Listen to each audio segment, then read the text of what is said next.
Urdu novel zone میں خوش آمدید۔ آج ہم پڑھیں گے ایک راہ چنی ایسی از قلم آسیہ رئیس خان۔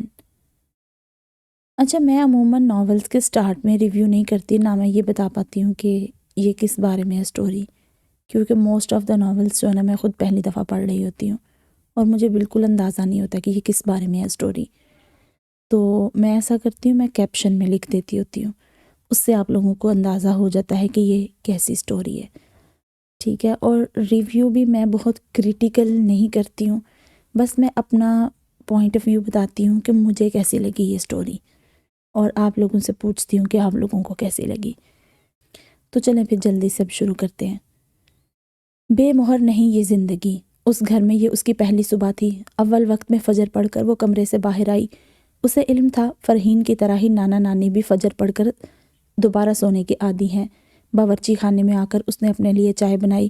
کچھ دیر کیبنٹ میں کھنگالنے کے بعد بسکٹ بھی مل گئے۔ اس نے پلیٹ میں بسکٹ اور کپ رکھا اور صحن میں آ گئی۔ اپنے گھر میں بھی اس کی یہی عادت تھی، نماز پڑھ کے چائے کا کپ اور بسکٹ لیے ہال کی کھڑکی میں بیٹھ جاتی۔ چوتھی منزل کے فلیٹ سے نظر آتی نیچے کی گلی اس وقت خالی اور خاموش ہوتی تھی۔ اس پہر یہ تنہائی اور خاموشی اسے بڑی بھلی لگتی تھی۔ باہر اندھیرا تھا، یہ متوسط طبقے کا علاقہ تھا۔ یہاں برسوں کے رہائشی تھے، جن کی مالی حیثیت کچھ بہتر ہوئی تو انہوں نے اوپری منزلیں بنا کر کرائے پر چڑھا دی تھی، اس لیے آبادی بھی بڑھ گئی تھی۔ سائیکلوں، سکوٹروں اور موٹر سائیکلوں سے گلی بھری پڑی تھی۔ فرحین بتاتی تھی کہ ان کا میکا سفید پوش گھرانہ تھا، نانا اسکول میں معلم تھے، 4 بچوں کے ساتھ زندگی کی گاڑی کسی طرح چل رہی تھی۔ بڑی خالہ کی شادی کے بعد ماموں کم عمری میں ہی دبئی چلے گئے تھے۔ وہاں 20 برس تک محنت مشقت کے بعد ان کے حالات بدلے تھے۔ 5 سال پہلے انہوں نے بیوی بچوں کو بھی وہاں بلا لیا تھا۔ انہوں نے وہاں کوئی نیا کام شروع کیا تھا۔ اس کے بعد ہی نانا کے پرانے مکان کا حلیہ بھی بدلنے لگا تھا۔ اوپر کے حصے کی تعمیر بھی 2 سال پہلے ہوئی تھی۔ اوپر والے حصے میں خاموشی تھی۔ کیاریوں کے علاوہ باقی صحن میں ٹائل لگے ہوئے تھے۔ بائیں طرف مکان کی آخری دیوار سے لگا اوپر جانے کا زینہ تھا۔ دائیں طرف پرانا نیم کا درخت استادہ تھا۔ اس کے علاوہ احاطے کی دیوار سے لگی کیاریوں میں دائیں طرف سبزیاں تھیں اور بائیں طرف کچھ پھولوں کے پودے تھے۔ وہ ہری مرچ اور بیل پر لگا کریلا پہچان پائی تھی۔ انار کا درخت بھی سمجھ میں آ گیا تھا۔ گلاب اور گیندے کے علاوہ باقی پودے پھولوں سے خالی تھے۔ وہ بہت کم اپنی ماں کے ساتھ یہاں آتی تھی، اور آتی بھی تو پرتکلف مہمانوں کے ساتھ لیے دیے رہتی۔ 2 کرسیاں جہاں رکھی تھی اس کے پیچھے نانا نانی کے کمرے کی کھڑکی تھی۔ وہ انہیں چھوڑ کر بائیں طرف اوپر جانے والی سیڑھی پر بیٹھ گئی۔ آسمان پر چاند ستارے نہیں تھے، لیکن گلی میں جل رہی سڑک کنارے کی بتی نے صحن کو روشن کر رکھا تھا۔ ابھی دوسرا گھونٹ ہی لیا تھا کہ اوپر آہٹ ہوئی۔ اس نے مڑ کر دیکھا۔ اسی وقت زینے کے اوپری سرے پر جیکٹ کی زپ بند کرتے حبیب کی نظر اس پر پڑی تھی۔ وہ ٹھٹک کر رک گیا۔ وہ گردن موڑے اوپر دیکھ رہی تھی۔ Empty stomach caffeine not good. خالی پیٹ کیفین اچھی نہیں ہوتی۔ زپ تھوڑی تک کھینچ کر اس نے جیکٹ کی جیبوں میں ہاتھ ڈالے۔ ثنا اس بے تکلف انداز پر برا مان گئی۔ سیاہ ٹریک سوٹ اور رننگ شوز میں ملبوس اس سروقد بندے کا حلیہ اعلان کر رہا تھا کہ وہ جاگنگ کے لیے نکلا ہے۔ اس نے کپ پلیٹ میں رکھا اور پلیٹ ہاتھ میں لیے سیڑھی سے اٹھ کر ایک طرف کھڑی ہو گئی۔ وہ تیزی سے نیچے اترا اور اس کے سامنے رک گیا۔ گھٹنوں کو چھوتے ڈھیلے سے گلابی اور کاسنی ٹی شرٹ اور پجامے پر سیاہ دوپٹہ گلے میں جھول رہا تھا۔ رات کی کہانی سنا رہے بال سمیٹ کر لاپرواہی سے گدی میں لپیٹے گئے تھے۔ چہرے پر سب سے نمایاں اس کی کشادہ پیشانی اور سیاہ گہری آنکھیں تھیں۔ Good morning. اتنی صبح ہی اس کا لہجہ اور چہرے کا تاثر خوشگوار تھا۔ ثنا کی تیوریاں چڑھ گئی۔ کیا آپ مارننگ پرسن نہیں ہیں؟ اس کی ناگواری محسوس کر کے اس نے چائے اور بسکٹ پر نظر ڈال کر ذرا حیرت سے پوچھا۔ صبح بخیر سن کر ناراض ایسا ہی انسان ہو سکتا تھا۔ اب کہ اس نے ابرو اچکا کر باقاعدہ اس اجنبی کو گھورا۔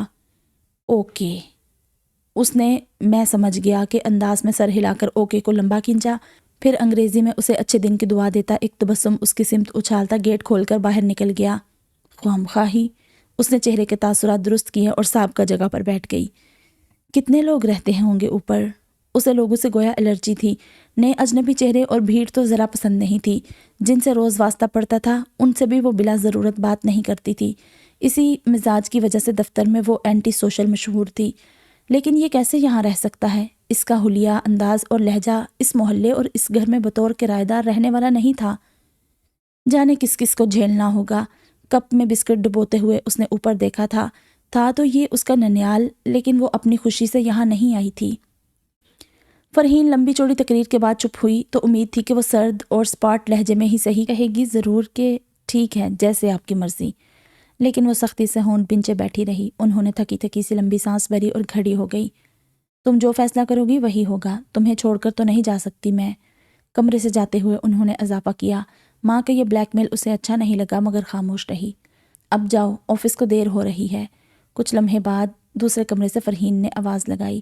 اس نے گہری سانس لے کر بیگ کاندھے پر ڈالا۔ میں جا رہی ہوں، دروازہ بند کر لے۔ اس نے لفٹ بلا کر انتظار نہیں کیا بلکہ زینے سے نیچے اتر گئی۔ سڑک پر آ کر رکشہ روکنے کی بجائے اس نے سڑک کو پیروں تلے روندنے کا فیصلہ کیا تاکہ اس مشق کے دوران اندر کا جوار بھاٹا تھوڑا کم ہو اور سائٹ پر خواہ کسی سے الجھے نہیں، جو وہ ذاتی وجوہات کی بنا پر کبھی نہیں کرتی تھی۔ ابا کی وفات کو 1 سال ہونے کو تھا۔ عدت کے بعد سے ہی اس کے نانا نانی کا اصرار تھا کہ وہ دونوں ان کے ساتھ آ کر ان کے گھر رہیں۔ وہ اکلوتی اولاد تھی۔ دادی بچپن میں ہی جبکہ دادا 5 سال پہلے فوت ہو چکے تھے۔ پھپھو چچا سب اپنے اپنے گھروں میں مگن تھے۔ ان سے موقعوں پر کبھی کبھار آنے جانے اتنے ہی تعلقات تھے، جبکہ نانا نانی ان دونوں کی طرح تنہا رہتے تھے۔ انہوں نے اوپر کے کمرے کرائے پر چڑھا رکھے تھے جب سے ماموں نے کچھ سال پہلے بیوی بچوں کو اپنے پاس دبئی بلا لیا تھا۔ نیچے کے 3 کمرے اور ہال جو پہلے کم پڑتے تھے اب ان کی ضرورت سے زیادہ تھے۔ ابا کی زندگی میں تو وہ انہیں اپنے ساتھ رہنے کی دعوت نہیں دے سکتے تھے مگر اب چاہتے تھے کہ بیٹی اور نواسی ان کے پاس آ کر رہیں۔ دونوں خالہ دوسرے شہر میں ہوتی تھیں۔ اس کے دل میں باپ کی طرح ہی نانا نانی کے لیے بھی محبت تو دور کوئی مثبت اور اچھا جذبہ تک نہیں تھا۔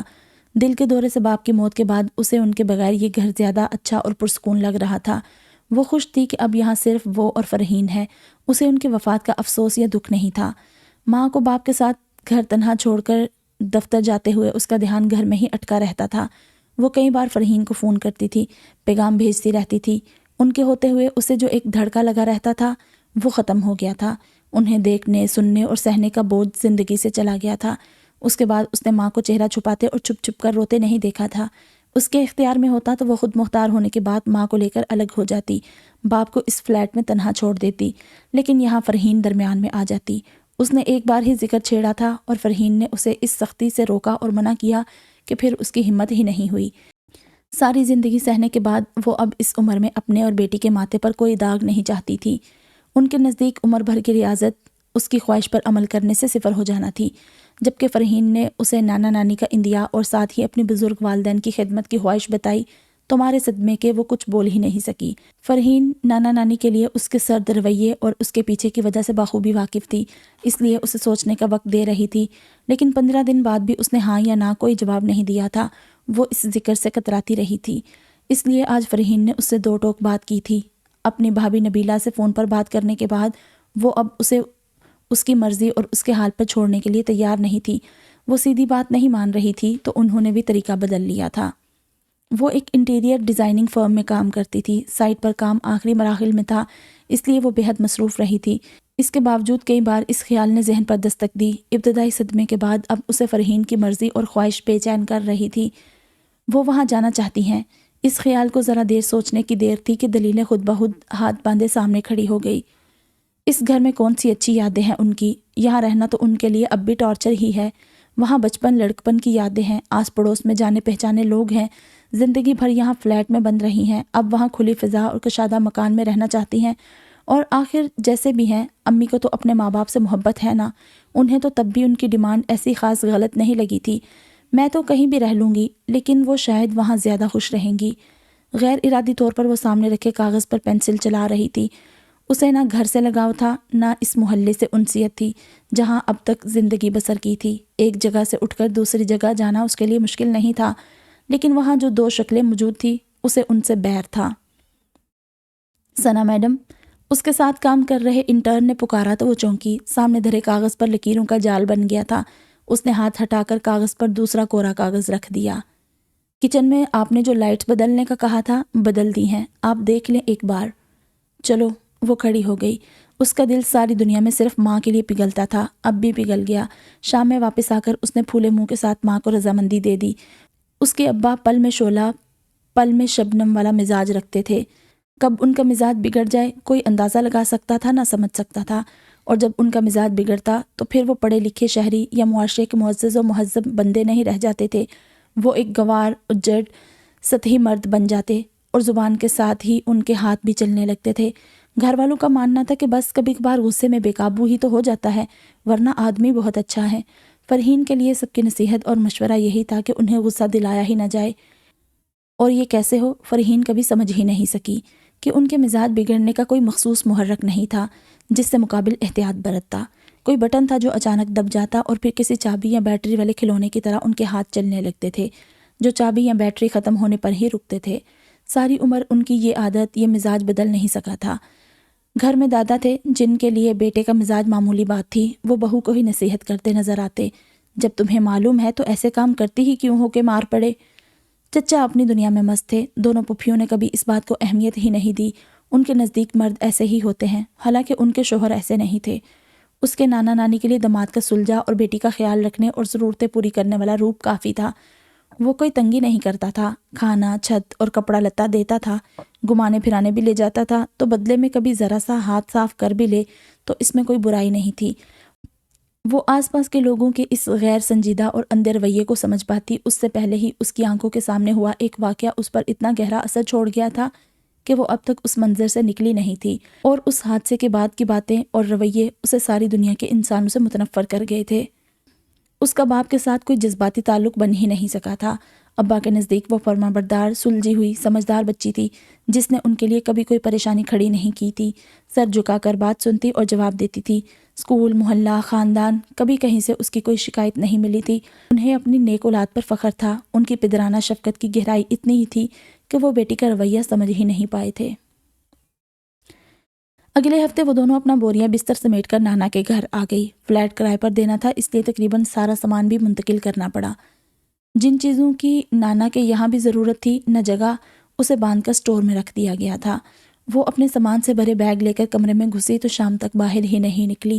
فرحین اسے کھانا بھی وہیں دے گئی تھی، اس کی الماری اور میز کمرے میں رکھوا دی گئی تھی۔ وہ اپنے بیگ خالی کر کے چیزوں کو جگہ پر رکھ رہی تھی۔ اس کے پاس چھٹی کا ایک ہی دن ہوتا تھا، اس لیے انہوں نے اس کے باہر نکلنے یا سب کے ساتھ کھانے پر اصرار بھی نہیں کیا تھا۔ صبح اس نے نانا نانی کو سلام کیا تھا، بس اس کے بعد نہ اس نے انہیں دیکھا نہ کوئی بات کی۔ اسے وہ بات بھولتی نہیں تھی جس نے اسے احساس دلایا تھا کہ اس کی وقت تو باپ سے بھی گئی گزری ہے۔ وہ 9 بجے اپنے گھر سے نکلتی تھی، یہاں سے دفتر قریب تھا لیکن سائٹ جہاں اسے جانا تھا وہ دور تھی، اس لیے وہ 9 بجے ہی جانے کے لیے تیار ہو گئی۔ ہال میں نانا نانی بیٹھے تھے، اس نے اسپاٹ لہجے میں انہیں سلام کیا۔ آج چھٹی کر لیتی بیٹا، کل تھک گئی ہوگی، سلام کا جواب دے کر نانی نے کہا۔ اس نے ان کی بات انسنی کر کے فرحین کو آواز لگائی، امی میں نکل رہی ہوں، یہ لے لو۔ فرحین اس کا ٹفن لیے باورچی خانے سے برآمد ہوئی۔ جی، اس نے ڈبہ لے کر لیپ ٹاپ بیگ کے اگلے خانے میں ڈال کر بیگ کندھے سے لٹکایا۔ اللہ حافظ، اس نے پیچھے بیٹھے بزرگوں کو دیکھے بنا ماں سے کہا اور دروازے کی سمت بڑھ گئی۔ فرحین نے نادم سے نظر ماں باپ پر ڈالی۔ نانا نے خاموشی سے اخبار اٹھا لیا۔ میں اوپر زبیدہ سے کہہ دوں سہیب سے ہمارے لیے بھی گوشت منگوا دینا، نانی نے اٹھتے ہوئے اوپر والے کرایہ دار کا نام لیا۔ چلے میں بھی مل لوں ان سے، فرحین بھی ان کے ساتھ ہو لی۔ کبھی انہیں بھی والدین سے بہت شکوے تھے، اپنی زندگی کی درماندگی کا سب سے بڑا سبب وہ لگتے تھے، مگر وقت اور عمر جیسے جیسے آگے بڑھتی ہے شکوے دم توڑ جاتے ہیں، شکوے دم توڑ جاتے ہیں، انسان درگزر سیکھ جاتا ہے، وسیع القلب ہو جاتا ہے۔ وہ بھی ہو گئی تھی۔ 3 مہینوں سے جہاں کام چل رہا تھا آج وہاں آخری دن تھا۔ کلائنٹ کو کام بہت پسند آیا تھا اور انہوں نے ٹیم کی بڑی تعریفیں کی تھی۔ خوشی کا دن تھا مگر اس پر کوفت سوار تھی، شام میں لوٹ کر پھر وہیں جانا ہے، یہ خیال اسے نہ خوش ہونے دے رہا تھا نہ سکون لینے دے رہا تھا۔ اس نے کبھی دوست نہیں بنائے تھے، صنف مخالف کی مخالفت تو جیسے اس کی فطرت بن گئی تھی، مگر اس کی دوستی لڑکیوں سے بھی نہیں تھی۔ اسے ان کے منہ سے باپ، بھائی، دادا، نانا کی تعریفیں یا باتیں برداشت نہیں ہوتی تھی، اسے وہ سب جھوٹ لگتا تھا جو وہ اس کے مطابق اپنے گھر کا اچھا نقشہ کھینچنے کی کوشش میں بولتی تھی۔ اسے یہ منافقت نہ کرنا آئی، نہ کوئی اور کرتا پسند آیا۔ مغرب سے پہلے وہ گھر پہنچی تو صبح کے برعکس صحن میں گہما گہمی تھی۔ یہ ثنا ہے میری بیٹی، اسے دیکھتے ہی فرحین نے تعارف کروایا، اور یہ زبیدہ اوپر رہتی ہیں، یہ ان کی بیٹیاں عنایا اور دردانہ۔ ان تینوں کے ہاتھ میں ایک سے کپ تھے، ان تینوں کے علاوہ وہاں نانی اور فرحین کے ہاتھوں میں بھی چائے کے کپ تھے۔ اس نے سب کو ایک ساتھ سلام کیا۔ تم بھی فریش ہو کے آ جاؤ، نانی نے شفقت سے کہا۔ یہ تو بالکل آپ کی کاپی ہے آنٹی، عنایا نے سر سے پیر تک اس کا جائزہ لیتے ہوئے کہا۔ آپ آفس میں بھی اسکول والا بیگ لے جاتی ہیں؟ رکے بنا دوسرا جملہ حاضر تھا۔ یہ لیپ ٹاپ بیگ ہے۔ واو، آپ کے پاس لیپ ٹاپ ہے؟ اسے دیکھ کر ہی لگ رہا تھا وہ مسلسل بولتی رہے گی۔ میں آتی ہوں، وہ سر ہلا کر اندر بڑھ گئی۔ کپڑے تبدیل کرنے کے بعد خوب وقت لگا کر اور مغرب کی نماز پڑھ کر باہر نکلی تو صحن خالی تھا۔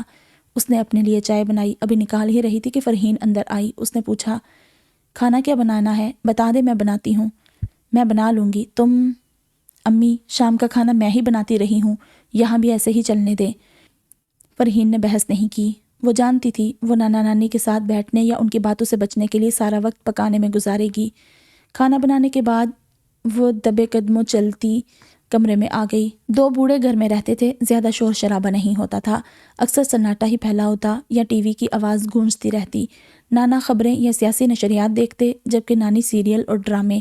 باہر گلی سے اور اوپر سے آوازیں آتی رہتی تھی۔ کھانا لگانے کے بعد فرحین اسے بلانے آئی تھی۔ مجھے آواز دے لیتی، آپ نے کیوں کیا؟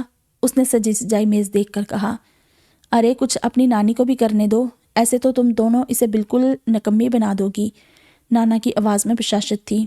نکمی کیوں؟ آرام کروں گی اب الحمدللہ۔ نانی کی بات پر فرحین مسکرائی۔ ہاں اماں، اب آپ مکمل آرام کریں، میں اور ثنا ہیں کام کے لیے۔ فرحین نے کرسی سنبھالتے ہوئے کہا۔ اپنے گھر میں وہ فرش پر دسترخوان بچھا کر کھانے کی عادی تھی۔ اسے یہاں میز کرسی دیکھ کر پہلے حیرت ہوئی، پھر فرحین نے ہی بتایا کہ گھٹنوں اور کمر کی تکالیف کی وجہ سے ان دونوں کو فرش پر یا نیچے بیٹھنا منع ہے۔ خبیب نہیں آیا اب تک؟ کھانا شروع کرنے سے پہلے نانا نے پوچھا۔ آتا ہوگا، آج ہم نے جلدی شروع کر دیا ہے۔ نانی نے ان کی پلیٹ میں روٹی رکھی۔ اوپر والے لڑکے کا کیا نام تھا اماں؟ گوشت اچھا لایا تھا وہ؟ فرحین نے پوچھا۔ سہیب، وہ اچھا لاتا ہے، اسی لیے تو اس سے منگواتی ہوں۔ تمہارے ابا کا تو آج تک لینا نہیں آیا۔ وہ تینوں باتیں کر رہے تھے، لیکن وہ اس طرح کھانا کھا رہی تھی جیسے کوئی اور موجود ہی نہ ہو۔ اس نے گلاس لبوں سے لگا کر گردن سیدھی کی۔ اسی وقت سامنے دروازے سے وہ اندر آیا۔ ناٹ فیئر انکل آنٹی، بیٹی اور نواسی کے آتے ہی مجھے بھول گئے آپ، میرا انتظار بھی نہیں کیا۔ اس نے نانا کے سامنے والی کرسی سنبھالتے ہوئے شکایت کی۔ پوچھو اپنی آنٹی سے، تمہیں یاد کیا تھا یا نہیں؟ نانا کے لہجے میں جھنکار تھی۔ ثنا نے خالی گلاس میز پر رکھا۔ بیٹا، یہ تمہاری ممانی کے کزن ہے، خبیب۔ اس کا وہاں سے جانے کا ارادہ بھانپ کر فرحین نے جلدی سے تعارف کروایا۔ ہم مل چکے ہیں۔ وہ اسے دیکھتے ہوئے مسکرایا۔ ثنا کو یہ دروغ گوئی بڑی بری لگی۔ اتفاقاً ہوا ان کا سامنا ملاقات نہیں تھی۔ اچھا کب؟ فرحین ٹھٹکی۔ فجر کے وقت۔ ہاں، ثنا ایک بار جاگ جائے تو پھر سوتی نہیں ہے۔ خبیب کو بھی منہ اندھیرے دوڑنے کا شوق ہے، نانا نے بتایا۔ خبیب نے مسکرا کر اسے دیکھا کہ وہ کچھ کہے گی، مگر وہ اپنی پلیٹ لے کر کھڑی ہوئی اور کوئی کچھ سمجھ پاتا یا کہتا اس سے پہلے ہی باورچی خانے میں چلی گئی۔ جزبز سی فرحین نے بیٹی کی بد اخلاقی کا اثر زائل کرنے کے لیے مسکرا کر خبیب کو مخاطب کیا، جو خود بھی اس پذیرائی پر متعجب تھا۔ اماں نے بتایا مجھے تم چند دنوں کے لیے اوپر ٹھہرے ہو؟ جی، گھر کا رینوویشن ہو رہا ہے، انکل کو پتہ چلا تو انہوں نے یہیں روک لیا۔ اچھا کیا، فرحین نے خالی پلیٹ اس کے سامنے رکھتے ہوئے کہا۔ ارے یہ کہاں مان رہا تھا، وہ تو میں نے ناراض ہونے کی دھمکی دی، نبیلہ کو فون کیا تب آیا یہاں۔ نانا کی بات پر فرحین مسکرا دی۔ وہ بھی اپنی تنہائی سے تنگ تھے۔ وہ صبح 8 بجے گھر سے نکل جاتا تھا اور پھر واپس صرف رات گزارنے آتا۔ نانا نانی چاہتے تھے وہ ناشتہ بھی ان کے ساتھ کرے اور دوپہر کے کھانے پر بھی گھر آئے، لیکن اس نے سہولت سے معذرت کر لی تھی کہ دن بھر کی مصروفیت اس کی اجازت نہیں دیتی تھی۔ ہاں، رات کا کھانا وہ ان کے ساتھ کھانے لگا تھا۔ کبھی کبھار نانا اسے ناشتے پر بھی روک لیتے تھے۔ اوپر کا کمرہ اس کے معیار کا نہیں تھا، وہ کسی اچھے ہوٹل میں رہ سکتا تھا یا چند ماہ کے لیے فلیٹ کرائے پر لے سکتا تھا، لیکن اسے دل رکھنا اور دوسروں کو خوش کرنا اچھا لگتا تھا۔ رات میں فرحین کمرے میں آئی تب وہ لیپ ٹاپ کھولے کام کر رہی تھی۔ کچھ دن لگیں گے، پھر ایڈجسٹ ہو جاؤ گی تم، انہوں نے پلنگ پر بیٹھتے ہوئے نرمی سے کہا۔ میں ایڈجسٹ ہو گئی ہوں امی، اس نے مصروف انداز میں جواب دیا۔ فرحین کا دل بجھ گیا۔ ان کی بیٹی مشین ہو کے رہ گئی تھی، احساسات اور جذبات جیسے تھے ہی نہیں اس میں۔ انسان ہو، چیزیں یا جگہ، اسے کسی سے لگاؤ اور انسیت نہیں ہوتی تھی۔ سونا، کھانا اور کام، یہی اس کی زندگی تھی۔ دوستیاں، ملنا ملانا، گھومنا پھرنا، تفریح، ہلا گلا جیسی کوئی بات نہیں تھی اس میں۔ اس کا پورا وقت اور توانائی توجہ اپنے کام پر خرچ ہوتی تھی۔ خبیب والد کے انتقال کے بعد کچھ دن نبیلہ بھابھی کے گھر رہا ہے۔ وہ ان کے قریب ہے، اس وجہ سے پہلے سے گھر بھی آتا جاتا تھا۔ اس کے گھر میں کام چل رہا ہے، اس لیے کچھ دنوں کے لیے ادھر ٹھہرا ہے۔ تم اس کو لے کر ٹینشن مت لینا، کام ہوتے ہی چلا جائے گا۔ آپ فکر نہ کریں، مجھے کوئی ٹینشن نہیں ہے۔ اس کے ذہن میں صبح کا سامنا لہرایا۔ یہاں سے آفس قریب ہے اور شہر کے سب حصوں سے کنیکٹیوٹی بھی اچھی ہے، ٹریولنگ کا وقت بچے گا میرا۔ اب وہ ماں کو اطمینان دلا رہی تھی۔ فرحین نے آگے جھک کر لیپ ٹاپ کی اسکرین کو دیکھا۔ کوئی نیا پروجیکٹ ہے؟ وہ جانتی تھی جہاں کام جاری تھا وہ مکمل ہو گیا ہے۔ ابھی نیا کچھ سائن نہیں ہوا ہے، یہ جہاں کام مکمل ہوا اس کی تصویریں ہیں، اچھی والی سیو کر رہی ہوں، کلائنٹس کو دکھانے کے کام آتی ہیں۔ اس نے اسکرین ماں کی طرف کی۔ وہ اپنے کام کے متعلق گھنٹوں بول سکتی تھی۔ دیکھیں یہ وال یونٹ، اس میں ہم نے اگلے دن فجر کے بعد اپنے لیے چائے بنا کر وہ ہال کی کھڑکی سے اسے جاتے ہوئے دیکھنے کے بعد باہر آئی تھی۔ نیچے اترتے ہوئے خبیب کی نگاہیں اطراف میں شاید اسے ہی تلاش کر رہی تھی، لیکن وہ رکا نہیں تھا۔ اس شام رات کا کھانا بھوک لگی ہے کہہ کر اس نے پہلے ہی کھا لیا تھا۔ فرحین کو اس بھوک کی وجہ کا علم تھا۔ وہ ایک فکرمند ماں تھی لیکن پر امید بھی تھی۔ نئی جگہ، نئے چہروں کے درمیان رہ کر شاید اس کی زندگی پر چھایا جمود دور ہو، یہ سوچ ہی انہیں یہاں لائی تھی۔ شادی کے لیے اس نے صاف انکار کر دیا تھا۔ وہ ساری عمر یوں ہی رہنا چاہتی تھی، اور ظاہر تھا فرحین جلد سے جلد اس کی زندگی میں ایک محبت، احترام اور فکر کرنے والا شخص دیکھنا چاہتی تھی، جس کا ساتھ اسے زندگی کے رنگوں اور رنائیوں سے آشنا کرانے والا ہو۔ اوپر کرایہ داروں سے کچھ رونق تھی۔ یہ محلہ ان کی فلیٹوں والی عمارت سے مختلف تھا۔ یہاں ہمہ وقت گہما گہمی اور ہلچل رہتی تھی۔ انہیں امید تھی کہ ان سب کا اس پر اچھا اثر ہوگا۔ وہ آج پھر ہال کی کھڑکی میں کھڑی اس کے جانے کا انتظار کر رہی تھی۔ زیادہ دیر ہوئی تو اس نے دیوار پر ٹنگی گھڑی میں وقت دیکھا۔ اسے اب تک چلے جانا چاہیے تھا۔ کیا پتا آج جوگنگ کی چھٹی ہوتی ہو۔ وہ باہر نکلنے کا سوچ ہی رہی تھی کہ زینوں پر آہٹ اور آوازیں ابھری۔ اس نے آگے آ کر اور تھوڑا خم ہو کر اوپر دیکھا۔ عنایہ اور دردانہ نے نیم بے ہوش سی زبیدہ کو دونوں طرف سے پکڑ رکھا تھا۔ وہ اسے زینے سے نیچے لے کر اترنے کی کوشش کر رہی تھی، لیکن زبیدہ کے بے جان لٹکتے ہاتھ پیر دیکھتے ہوئے یہ ناممکن لگ رہا تھا۔ ممکن تھا کہ ایسا کرنے کی سعی میں وہ تینوں زینے سے سیدھا نیچے پہنچ جاتی۔ اسے دور کھڑے ہو کر تماشا دیکھنے والوں سے نفرت تھی۔ کپ کھڑکی میں رکھ کر وہ دروازہ کھول کر باہر آئی۔ اس طرح آپ آنٹی کو نیچے نہیں لے جا سکتی، ہٹیں۔ پلک جھپکتے ہی وہ زبیدہ کو بازو میں اٹھائے نیچے اترا تھا۔ ثنا نے تیزی سے آگے جا کر گیٹ کھولا۔ تھینک یو، کار کا دروازہ بھی کھول دیں۔ اس نے انگلیوں کے بیچ پھنسی چابی کی طرف اشارہ کیا۔ ثنا نے چابی لی اور اس سے پہلے گیٹ سے باہر نکل کر بٹن پش کیا۔ ہلکی سی آواز کے ساتھ کار ان لاک ہو گئی۔ وہ دروازہ کھولتی اس سے پہلے پیچھے سے آ کر عنایہ نے دروازہ کھولا اور اندر بیٹھ گئی۔ خبیب نے زبیدہ کو اندر لٹایا تو عنایہ نے ماں کا سر گود میں رکھ لیا۔ خبیب نے آگے بیٹھ کر گاڑی سٹارٹ کی۔ دردانہ نے پیچھے مڑ کر دیکھا، پھر اگلی نشست پر بیٹھ گئی۔ گاڑی اس کے بیٹھتے ہی آگے بڑھ گئی۔ سب کچھ بڑی تیزی سے ہوا تھا۔ جانے کیا ہوا ہوگا، شاید بے ہوش ہوئی ہیں۔ وہ پرسوچ سی اندر آ گئی۔ تبھی سہیب تیزی سے نیچے اترا۔ وہ لوگ چلے گئے ہیں، اس کی حیران شکل دیکھتے ہوئے ثنا نے کہا۔ مجھے ان کی فائل نہیں مل رہی تھی۔ کیا ہوا ہے انٹی کو؟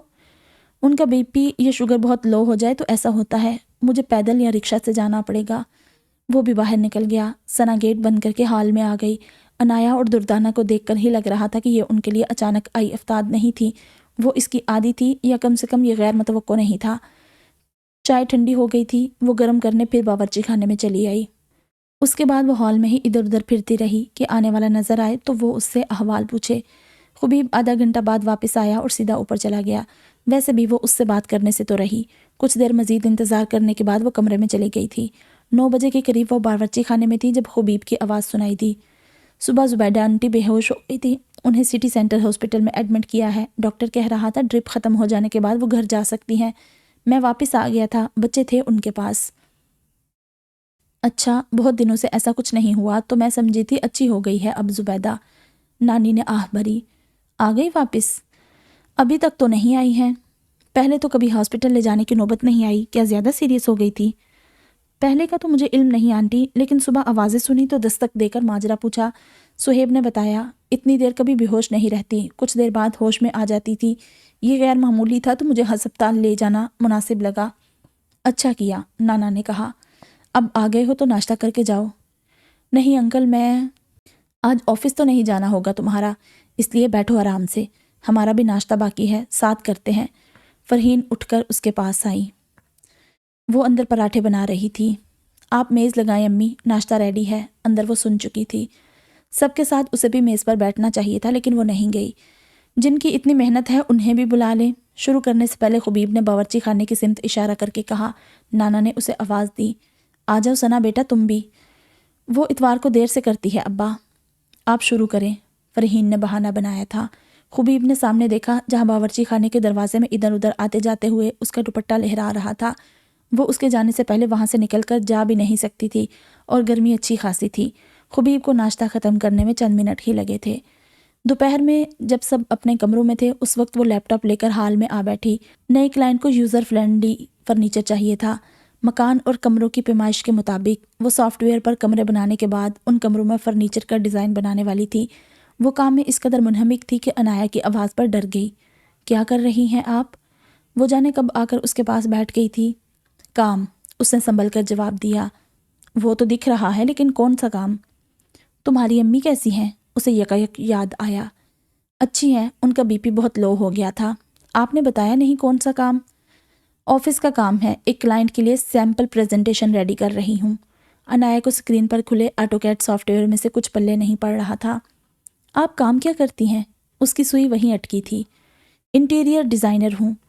آپ کی شادی کیوں نہیں ہوئی اب تک؟ اتنی بڑی تو لگتی ہیں آپ۔ ایک اجنبی اور 16-17 سال کی لڑکی سے اسے اس سوال کی امید نہیں تھی۔ لڑکی چھوٹی ہو یا بڑی یا عورت ہو، اس سے یہ سوال کسی کو نہیں کرنا چاہیے۔ کیوں نہیں کرنا چاہیے؟ یہ اس کا ذاتی معاملہ ہوتا ہے جس میں اجنبیوں کو مداخلت کا حق نہیں۔ تجسس تو اجنبیوں کو ہی ہوتا ہے نا، پھر رہا نہیں جاتا۔ جیسا اس کا مزاج تھا ویسا ہی اس کا انداز بھی لاپرواہ اور لاؤبالی۔ صبح ماں ہسپتال کا چکر لگا کر لوٹی تھی مگر اس وقت اس پر اس کا کوئی اثر دکھائی نہیں دے رہا تھا۔ ویسے آپ کی ایج کیا ہے؟ آج تک کسی نے اس کی عمر نہیں پوچھی تھی۔ 30۔ تم پڑھتی ہو؟ اسے اس موضوع سے ہٹانے کے لیے اس نے خلاف عادت اس سے سوال کیا۔ ہاں، فرسٹ ایئر میں ہوں۔ آپ نے کیا پڑھا تھا ڈیزائنر بننے کے لیے؟ گریجویشن کیا تھا۔ اچھا، گریجویشن یعنی بی اے۔ وہ تو لینگویجز، تاریخ، جغرافیہ یا پھر نفسیات میں ہوتا ہے نا؟ اب وہ بے تکلفی سے اس سے کریئر کونسلنگ لے رہی تھی۔ وہ بہت باتونی تھی۔ اسی نے بتایا کہ اس کے ابا کا تبادلہ کسی دوسرے شہر میں ہوا ہے اور اسکول کالج کی وجہ سے وہ ان کے ساتھ نہیں جا سکے۔ وہ 8 ماہ پہلے وہاں آئے ہیں۔ اوپر 4 کمرے ہیں جن میں 3 ان کے تصرف میں ہیں اور ایک کمرے میں پچھلے چند ہفتوں سے خبیب رہ رہا ہے۔ وہ سارا دن حتیٰ کہ چھٹی والے دن بھی باہر رہتا ہے، بس رات بسر کرنے آتا ہے۔ اس سے بڑی بہن فائنل ایئر میں ہے اور چھوٹا بھائی جونیئر کالج میں تھا۔ جب وہ اس سے اسکرین پر نظر آ رہی چیزوں کے بارے میں زیادہ سوال کرنے لگی تو اس کا صبر ختم ہو گیا۔ مجھے اکیلے اور خاموشی میں کام کرنے کی عادت ہے۔ آپ صرف بزی ہی نہیں، روڈ بھی ہیں، اس نے منہ بنایا۔ سنڈے کو تو گھر میں بھی کام نہیں کرنا چاہیے، یہ چھٹی کا دن ہوتا ہے، آرام کے لیے۔ ویسے کس وقت فری ہوتی ہیں آپ؟ دردانہ فون میں چپکی ہے اور سہیب گھر میں ہے نہیں۔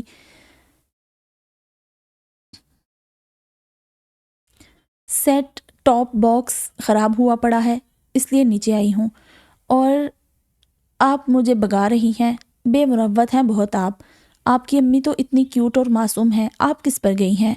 ثنا کا منہ کھلا رہ گیا، پہلی بار کوئی اسے یوں سنا گیا تھا۔ آپ کرے کام۔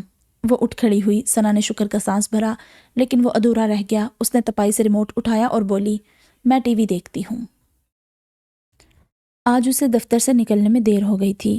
گھر پہنچتے پہنچتے 10 بج گئے تھے۔ ہال میں داخل ہوئی تو سب کے ساتھ خبیب کو بھی بیٹھے دیکھ کر جذبز ہو گئی۔ یقیناً وہ سب کھانے کے لیے اس کا انتظار کر رہے تھے۔ آج تو بہت دیر کر دی بیٹا، نانی نے تھکی تھکی نواسی کو دیکھا۔ ہاں اماں، زیادہ ہی لیٹ ہو گئی ہے، تم فریش ہو کر آ جاؤ، میں کھانا لگاتی ہوں۔ چند پل کے توقف میں بھی جب اس نے نانی کو کوئی جواب نہیں دیا تو فرحین نے کہا۔ اس وقت بھوک کی شدت بہانہ بنا کر کمرے میں بند ہونے سے روک رہی تھی۔ وہ کمرے سے منہ ہاتھ دھو کر ہی واپس آ گئی۔ نانا کے ساتھ صوفے پر بیٹھے خبیب نے بغور اس کا جائزہ لیا۔ وہ فرحین کے ساتھ کھانا لگا رہی تھی۔ گہرے سبز کاٹن کے بلاک پرنٹ والے ڈریس میں وہ اس وقت بھی دفتر والے فارمل حلیے میں تھی۔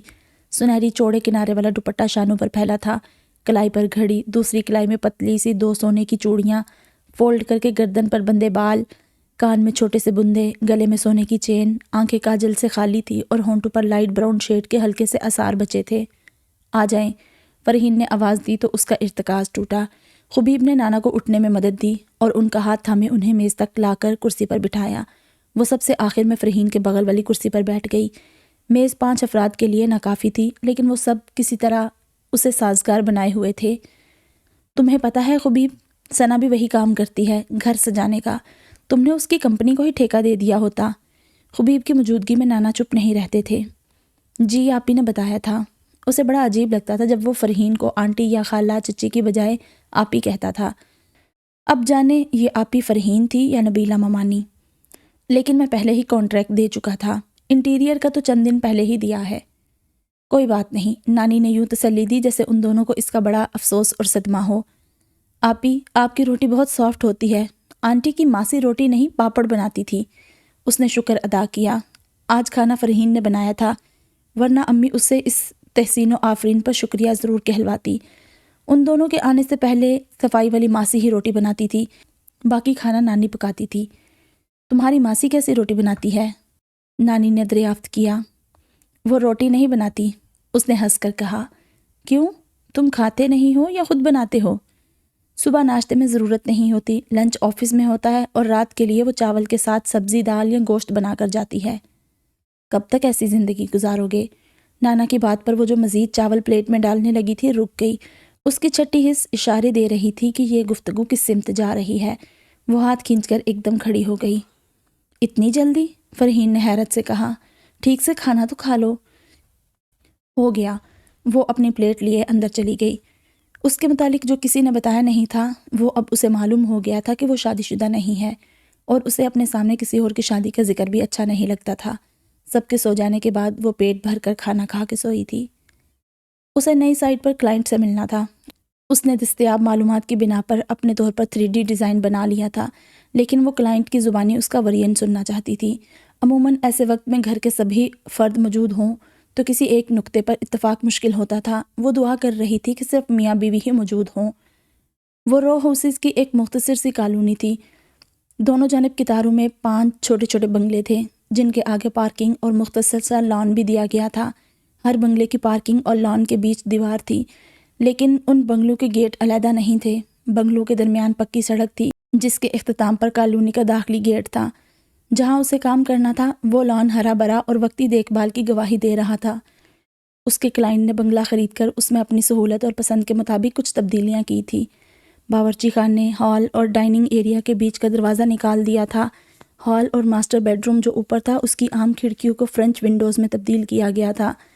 باورچی خانے میں ایک آئلینڈ کاؤنٹر کا اضافہ تھا۔ ایسے کئی چھوٹے موٹے سول کام کے ساتھ رنگ و روگن کا کام تھا جو کسی اور فرم نے کیا تھا، ورنہ تو اکثر سول اور فرنشنگ دونوں کام اسی کی فرم کرتی تھی، مگر یہاں انہیں صرف فرنیچر اور ڈیکوریشن کا کام ملا تھا۔ ایک بڑئی اور انٹرن بھی اس کے ساتھ تھے۔ مالک مکان اندر فون پر مصروف تھا اور وہ ہال میں اس کا انتظار کر رہے تھے۔ آپ سب کو انتظار کروانے کے لیے معذرت۔ استقبالیہ جوش سے پر دوستانہ آواز کانوں میں پڑی تو اس نے سر اٹھایا اور اس اتفاق پر حیران رہ گئی۔ اوہ! خبیب کی زبان سے بھی بے ساختہ پھسلا تھا۔ کیا اتفاق ہے؟ اس نے انگریزی میں کہا۔ وہ نہیں چاہتی تھی باقی موجود افراد ان کی شناسائی سے باخبر ہوں، اس لیے پیشہ ورانہ انداز اور اخلاق نبھاتے ہوئے سیدھی کام کی بات شروع کی۔ گڈ مارننگ سر، میں ثنا وحید، آپ کے گھر کے انٹیریئر ورک کی انچارج اور ڈیزائنر ہوں۔ Good morning. اس کا محتاط رویہ دیکھ کر خبیب نے بھی رسمی جملوں سے بات شروع کی۔ پھر دونوں نے ہی کام کے علاوہ کوئی اور ذکر نہیں چھیڑا۔ بڑی دیر تک سارا گھر گھوم گھوم کر دیکھنے اور ساتھ ہی اس کا نظریہ اور تصور سننے کے ساتھ ساتھ وہ اہم باتیں نوٹ بھی کرتی جا رہی تھی۔ مجھے ایک وارم، ویلکمنگ اینڈ کمفرٹیبل گھر چاہیے، ایسا جو گھر لگے 5 اسٹار ہوٹل نہیں۔ فرنشنگ ایسی نہ ہو کہ اس لگژری کو استعمال کرتے ہوئے خراب، داغدار یا بگڑ جانے کے ڈر سے بندہ انجوائے بھی نہ کر سکے۔ سب کچھ ایزی اور یوزر فرینڈلی ہونا چاہیے۔ اس نے اپنی بات کا اختتام ان جملوں سے کیا تھا۔ بہتر، کچھ چیزوں کی شاپنگ اور سلیکشن کے لیے آپ کو ساتھ چلنا ہوگا۔ آپ کس دن اور کس وقت اویلیبل ہوں گے بتا دیجئے۔ ویکینڈز پر اینی ٹائم۔ فائن۔ آپ کے پاس ڈیزائنز یا کچھ آئیڈیاز ہیں تو پلیز وہ بھی شیئر کریں، جیسے کسی میگزین یا اخبار کی کٹنگ وغیرہ۔ اکثر لوگوں کو ان تصاویر جیسا ہی سب کچھ چاہیے ہوتا تھا۔ نہیں، ایسا کچھ نہیں۔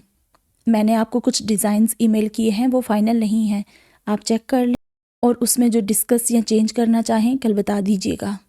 اوکے، آج یہ ماسٹر جی سامان خرید کر رکھ جائیں گے یہاں اور کل سے کام شروع ہو جائے گا۔ اوکے۔ اس نے مکان کی ایک چابی انہیں دی اور چلا گیا۔ اسے تو یہ بھی علم نہیں تھا کہ وہ کام کیا کرتا ہے۔ گھر کے باہر اس کی سفید گاڑی وہ روز دیکھتی تھی۔ یہ مکان اور اس کا بجٹ بتا رہا تھا وہ معاشی طور پر مستحکم ہے۔ جہاں تک اسے یاد تھا نبیلہ ممانی کا خاندان بھی سفید پوش ہی تھا اور اس نے کبھی ان کے کسی امیر کبیر رشتہ دار کا ذکر نہیں سنا تھا۔ شام کو گھر لوٹتے ہوئے اسے نئے خیال نے گھیرا۔ وہ کام گھر میں ڈسکس کرنے لگے تو امی اور باقی سب کو بھی علم ہو ہی جائے گا، اور وہ خود نہیں تو یہ لوگ ضرور ہی چھیڑیں گے کھانے پر یہ باتیں۔ اس پر ابھی سے الجھن اور کوفت سوار ہونے لگی۔ کچھ دیر سوچنے کے بعد اس نے اس کے نمبر پر پیغام بھیجا، آپ کے گھر کا کام میں کر رہی ہوں، یہ گھر میں کسی کو معلوم نہ ہو۔ اس نے یہ کسی بھی ابتدائی تمہید یا سلام کے بنا لکھا تھا، آج ہی ان کے درمیان نمبروں کا تبادلہ ہوا تھا۔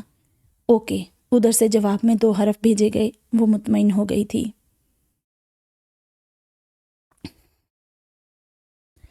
اسے دیکھ کر خبیب دروازے میں ہی رک گیا۔ اس کا شیفون کا سرمئی اور بلو دوپٹہ فرش پر پھیلا تھا۔ وہ بڑے انہماک سے لیپ ٹاپ پر نگاہیں جمائے ٹچ پیڈ پر انگلی ادھر ادھر کر رہی تھی۔ کچھ دیر اسے یوں کام میں گم دیکھنے کے بعد وہ اندر جانے کا ارادہ بدل کر پلٹ گیا۔ اس کی سمجھ نہیں آ رہا تھا کہ اس کے سرد اور روکھے برتاؤ کی وجہ وہ کس سے پوچھے۔ وہ پورچ میں کھڑا سوچ میں غرق تھا کہ اندر سے اس کی آواز آئی، سر کہاں ہے؟ وہ اندر چلا آیا۔ وہ جو کاریگر کا جواب سن کر باہر آ رہی تھی، اسے دیکھ کر رک گئی۔ مختلف کلر سکیمز میں یہ ڈرائنگ روم کیسا نظر آئے گا، وہ دیکھ لیجئے۔ اس نے ادھر ادھر نظر دوڑائی تاکہ لیپ ٹاپ کہیں رکھ کر اسے دکھائے۔ خبیب نے آگے آ کر اس کے ہاتھ سے لیپ ٹاپ لے لیا۔ فرنیچر کے بعد یہ ماڈلز اس نے پردے، صوفے اور کشن وغیرہ کے لیے بنائے تھے۔ ان میں سے کوئی پسند آئے تو شارٹ لسٹ یا فائنل کر لے، یا آپ کچھ چینج کرنا چاہیں یا کوئی نیا آئیڈیا ہو تو بتائیں۔ وہ اپنے کام میں نہایت سنجیدہ اور ماہر تھی، محنت سے جان نہیں چراتی تھی اور انداز بالکل پیشہ ورانہ تھا۔ خبیب نے تسلی اور بڑی تفصیل سے سب دیکھا اور اس سے دنیا کے سوال کیے۔ اس نے بڑے سلجھے اور نرم انداز میں سارے سوالوں کے جواب دیے۔ وہ اپنی فرم میں سینئر پوسٹ پر ایسے ہی نہیں پہنچ گئی تھی کہ اسے اس کی ایک الگ ٹیم دی گئی تھی۔ آپ کی رائے میں کون سا کمبینیشن سب سے سوبر اور ایلیگنٹ ہے؟ کریم اینڈ چارکول۔ کلائنٹ نے اس کی پروفیشنل رائے پوچھی تھی جو اس نے ایمانداری سے دی۔ اس نے ماڈل ڈیزائن میں شیڈز بہت خوبصورت استعمال کیے تھے جو واقعی اس امتزاج کو دلکش بنا رہے تھے۔ یہی فائنل کر لے۔ اس نے لیپ ٹاپ اسے واپس تھمایا۔ اوکے، وہ لیپ ٹاپ لیے وہاں سے ہٹ گئی۔ اسے مزید وہاں کچھ کام نہیں تھا، لہٰذا وہ بڑئی اور اس کے کاریگروں کو ہدایت دے کر گھر کے لیے نکل گئی۔ رو ہاؤسز کے داخلی گیٹ سے باہر نکل کر ابھی کچھ دور ہی چلی تھی کہ ٹھٹک کر رک گئی۔ کچھ فاصلے پر وہ آدم و حوا حلیے سے غربت اور مزدور طبقے کے لگ رہے تھے۔ پرانی بے رنگ میلی سی ساڑی اور بکھرے بالوں میں عورت، بمشکل کمر پر ٹکی ڈھیلی گھسی پٹی جینز اور چست ٹی شرٹ، گرد آلود الجھے بالوں والے مرد کے بیچ مراٹھی میں گالیوں کے تبادلے کے ساتھ لڑائی پورے عروج پر تھی۔ آس پاس کچھ لوگ رک کر تماشا دیکھ رہے تھے، جن کے پاس رکنے کا وقت نہیں تھا وہ مڑ مڑ کر دیکھتے جا رہے تھے۔ وہ سارے ہی اس منظر کے مزے لے رہے تھے، ہنس رہے تھے۔ برابری کا مقابلہ تھا، نہ مرد حاوی تھا نہ عورت کہیں دبتی نظر آ رہی تھی۔ وہ اسے بالوں سے پکڑنے کی کوشش کر رہا تھا، مگر وہ ہر بار اسے ہاتھ جھٹک کر دور کر رہی تھی۔ شاید یہ آزادی بھی ایک مخصوص طبقے کی عورت کو حاصل ہوتی ہے کہ وہاں عزت، بھرم اور مان کی اتنی اہمیت نہیں ہوتی جس کے لیے خاموشی سے ظلم سہنا ضروری ہو۔ کوئی دیکھ لے گا، لوگ کیا کہیں گے جیسے ڈر نہیں ہوتے۔ آدمی منہ سے جھاگ اڑا تھا، کچھ کہتا عورت پر جھپٹا ہی تھا کہ وہ ایک طرف ہو گئی۔ مرد نے بمشکل خود کو گرنے سے سنبھالا، تب اس کی سمجھ میں آیا کہ مرد نشے میں ہے۔ آس پاس کھڑے لوگ زور زور سے ہنسنے لگے تھے۔ عورت نے اس کی پیٹھ پر زور سے ہاتھ مارا اور اسے گھر چلنے کو کہا۔ مراٹھی میں ان کی زبان سے نکل رہے دشام سن کر اس کے کانوں سے دھواں نکلنے لگا تھا، مگر وہ رکنے کا نام نہیں لے رہے تھے۔ حیرت ہے، قریب سے خبیب کی آواز آئی تو وہ چونکی۔ آپ بھی ایسے شو انجوائے کرتی ہیں؟ یہاں اس کا عملہ نہیں تھا جو وہ احتیاط کرتا۔ اس میں انجوائے کرنے والی کوئی بات نہیں ہے، وہ اپنے سرد انداز میں کہتی آگے بڑھنے لگی تھی کہ وہ بھی ہم قدم ہوا۔ میں بھی گھر جا رہا ہوں، ساتھ چلتے ہیں۔ شکریہ، لیکن مجھے لفٹ نہیں چاہیے۔ وہ دور سے آتے رکشہ کو روکنے کے لیے آگے بڑھی۔ آپ کو گلوبل وارمنگ اور اس کے اثرات کی بالکل فکر نہیں ہے۔ رکشے میں سواری موجود تھی، وہ رکے بنا آگے بڑھ گیا۔ اس کی عجیب سی بات پر بھی اس نے مڑ کر دیکھا، نہ ہی کچھ کہا۔ ماحولیاتی آلودگی اور گلوبل وارمنگ ٹالنے میں سب کو اپنا کردار ادا کرنا چاہیے۔ کل سے آپ پیدل آنا جانا شروع کر دیں۔ اس نے ہاتھ ہلاتے ہوئے آ رہے رکشے کی خالی ہونے کی دعا کی۔ رکشہ اس کے قریب پہنچ کر رک گیا۔ آلودگی بچانے کے لیے کار یہیں چھوڑ کر میں آپ کے ساتھ رکشے میں بھی جا سکتا ہوں۔ وہ اندر بیٹھی تو اس نے جھک کر درمیان کی سلاخ پر ہاتھ رکھ کر کہا۔ پل بھر کو اس کے چہرے پر حیرانی اور بوکھلاہٹ ابھری۔ وہ بے اختیار دوسری طرف سے رک گئی۔ اسے لگا بس وہ ابھی اس کے پہلو میں بیٹھ جائے گا۔ اس خیال نے اس پر عجیب سی گھبراہٹ طاری کر دی تھی۔ خبیب نے اس کے بدلے سے اس نئے تاثر کو کچھ دیر دیکھا، پھر سلاخ سے ہاتھ ہٹا کر ڈرائیور سے کہا، جاؤ باس۔ ڈرائیور نے رکشہ آگے بڑھا دیا۔ اس نے سینے پر ہاتھ رکھ کر دل کو تھپکی دی جو ایک دم شور کرنے لگا تھا۔ کاش امی نے بتایا ہوتا کہ یہ بھی نانی کے گھر ہیں تاکہ اس کے جانے کے بعد شفٹ ہوتے۔ اس کو اس بات کا بڑا افسوس تھا۔ اتوار کا دن تھا، وہ دوپہر کے کھانے کے برتن سمیٹ رہی تھی کہ اوپر سے بے ہنگم سا شور ابھرا۔ وہ بھائی بہن اکثر چیخ پکار کرتے رہتے تھے لیکن آج آوازیں کچھ مختلف تھیں۔ دردانہ کی بلند چیخ پر وہ پلیٹیں چھوڑ کر دروازے کی سمت جانے لگی تھی کہ فرحین نے ہاتھ اٹھا کر روکا۔ بچے آپس میں لڑ رہے ہوں گے، میں دیکھتی ہوں، تم یہ سمیٹ کر آرام کرو۔ کام نپٹا کر وہ وہیں کرسی پر بیٹھ کر فرحین کا انتظار کرنے لگی۔ وہ کافی وقت بعد واپس آئی۔ کیا ہوا تھا؟ وہ اس کے برابر والی کرسی پر بیٹھ گئی۔ دردانہ گلی کے کسی لڑکے سے فون پر بات کر رہی تھی۔ زبیدہ نے ڈانٹا، منع کیا، لیکن اب بات کھلنے پر وہ صاف کہہ رہی ہے کہ اس سے شادی کرے گی۔ روکا تو گھر چھوڑ دے گی۔ بڑی تیز اور چرب زبان لڑکی ہے۔ وہ اس کی دیدہ دلیری پر حیران تھی۔ آنٹی سے کہے لڑکا اچھا ہے اور رشتہ بھیجتا ہے تو کر دیں، خواہ مخواہ پابندیاں لگا کر بات نہ بڑھائیں۔ فرحین نے اپنی سمجھدار بیٹی کو دیکھا جو اپنے وقت ساری سمجھداری جانے کہاں رکھ دیتی تھی۔ بہت بدتمیز لڑکی ہے، خبیب بیچارہ زبیدہ کے کہنے پر اس کے بھلے کے لیے سمجھا رہا تھا۔ اسے آنٹی کے گھر کے معاملے میں ایک اجنبی اور چند دن پرانے شناسا اور پڑوسی سے مدد مانگنا برا اور عجیب لگا۔ باپ کی غیر موجودگی میں ماں کی فکر، چھوٹو پر اثر، لیکن وہ منہ پھٹ اس سے کہنے لگی مجھے آپ کی طرح عمر بھر کنوارا نہیں رہنا۔ فرحین کو دردانہ کا رویہ کچھ زیادہ ہی ناگوار گزرا تھا۔ ثنا چپ رہی۔ فرحین بے خیالی میں کہہ گئی ورنہ وہ بیٹی سے ایسی بات نہ کہتی۔ پھر کچھ دن تک اوپر سے گاہے بگاہے بحث کی آوازیں آتی رہتی۔ آج بھی نانا نانی اور فرحین کسی رشتہ دار کے یہاں عیادت کو گئے تھے۔ ایسا کھلا میدان کم ہی ملتا تھا۔ وہ لیپ ٹاپ لیے ہال میں آ گئی۔ ابھی اسے کھولا بھی نہیں تھا کہ زینے سے نیچے آ رہی عنایا نے وہیں سے آواز لگائی، آپ نہیں گئی؟ اس نے کھلی کھڑکی سے اسے دیکھا اور کھلی کھڑکی کو کوسا۔ وہ اکثر اس کے آنے کے بعد نیچے آتی تھی۔ نانی، نانا اور فرحین کے ساتھ بیٹھ کر وہ سارے محلے کی خبروں کے ساتھ ساتھ اپنے کالج اور دوستوں کی باتیں بھی سنایا کرتی۔ بیماروں کی عیادت کو جانا ثواب ہے۔ وہ اندر آ کر اس کے برابر میں بیٹھ گئی۔ اسے ساری خبر تھی۔ نہ جانے پر عذاب بھی نہیں ہے۔ اس نے لیپ ٹاپ کھولنے کا ارادہ ملتوی کر دیا۔ پھر کام کرنے بیٹھ رہی تھی اس پر۔ وہ بھول گئی تھی عنایا کو بات بدلنے میں کب کوئی مشکل ہوتی تھی۔ نہیں، اس نے جھوٹ کہا۔ آپ کو پتہ ہے نا اس دن کیا ہوا؟ دردانہ والی بات۔ اپنے گھر کی باتیں یوں دوسروں کو نہیں بتاتے۔ سارے دوسرے ہی آ کر معاملہ ٹھنڈا کر گئے تھے۔ وہ استہزائیہ انداز میں ہنسی۔ ثنا کے لیے یہاں عنایا سب سے بڑا مسئلہ بن گئی تھی۔ خبیب بھائی اور آپ کی امی، اس نے دوسروں کے نام بتائے۔ جتنا وہ فون میں گھسی رہتی تھی شک تو مجھے ہمیشہ ہوتا تھا۔ اس نے آنکھیں گھمائی۔ اللہ کرے سنبھل جائے۔ ثنا نے حیرت سے اسے دیکھا۔ کبھی یوں لگتا اسے کسی کی فکر نہیں ہے۔ وہ بہت لاؤبالی، مگر کبھی کبھی بات کرتے ہوئے وہ بڑی سمجھداری والی بات بھی کر جایا کرتی تھی۔ وہ اکثر اس کی نانی اور فرحین سے باتیں سنتی تھی۔ آپ نے بھی ایسا کوئی کارنامہ انجام دیا تھا؟ اس کے اگلے سوال نے سمجھداری والا سارا تاثر ہوا کر دیا۔ نہیں، ایسا کیسے ہو سکتا؟ آپ اتنی بڑی ہیں، کبھی تو کچھ نہ کچھ ہوا ہوگا۔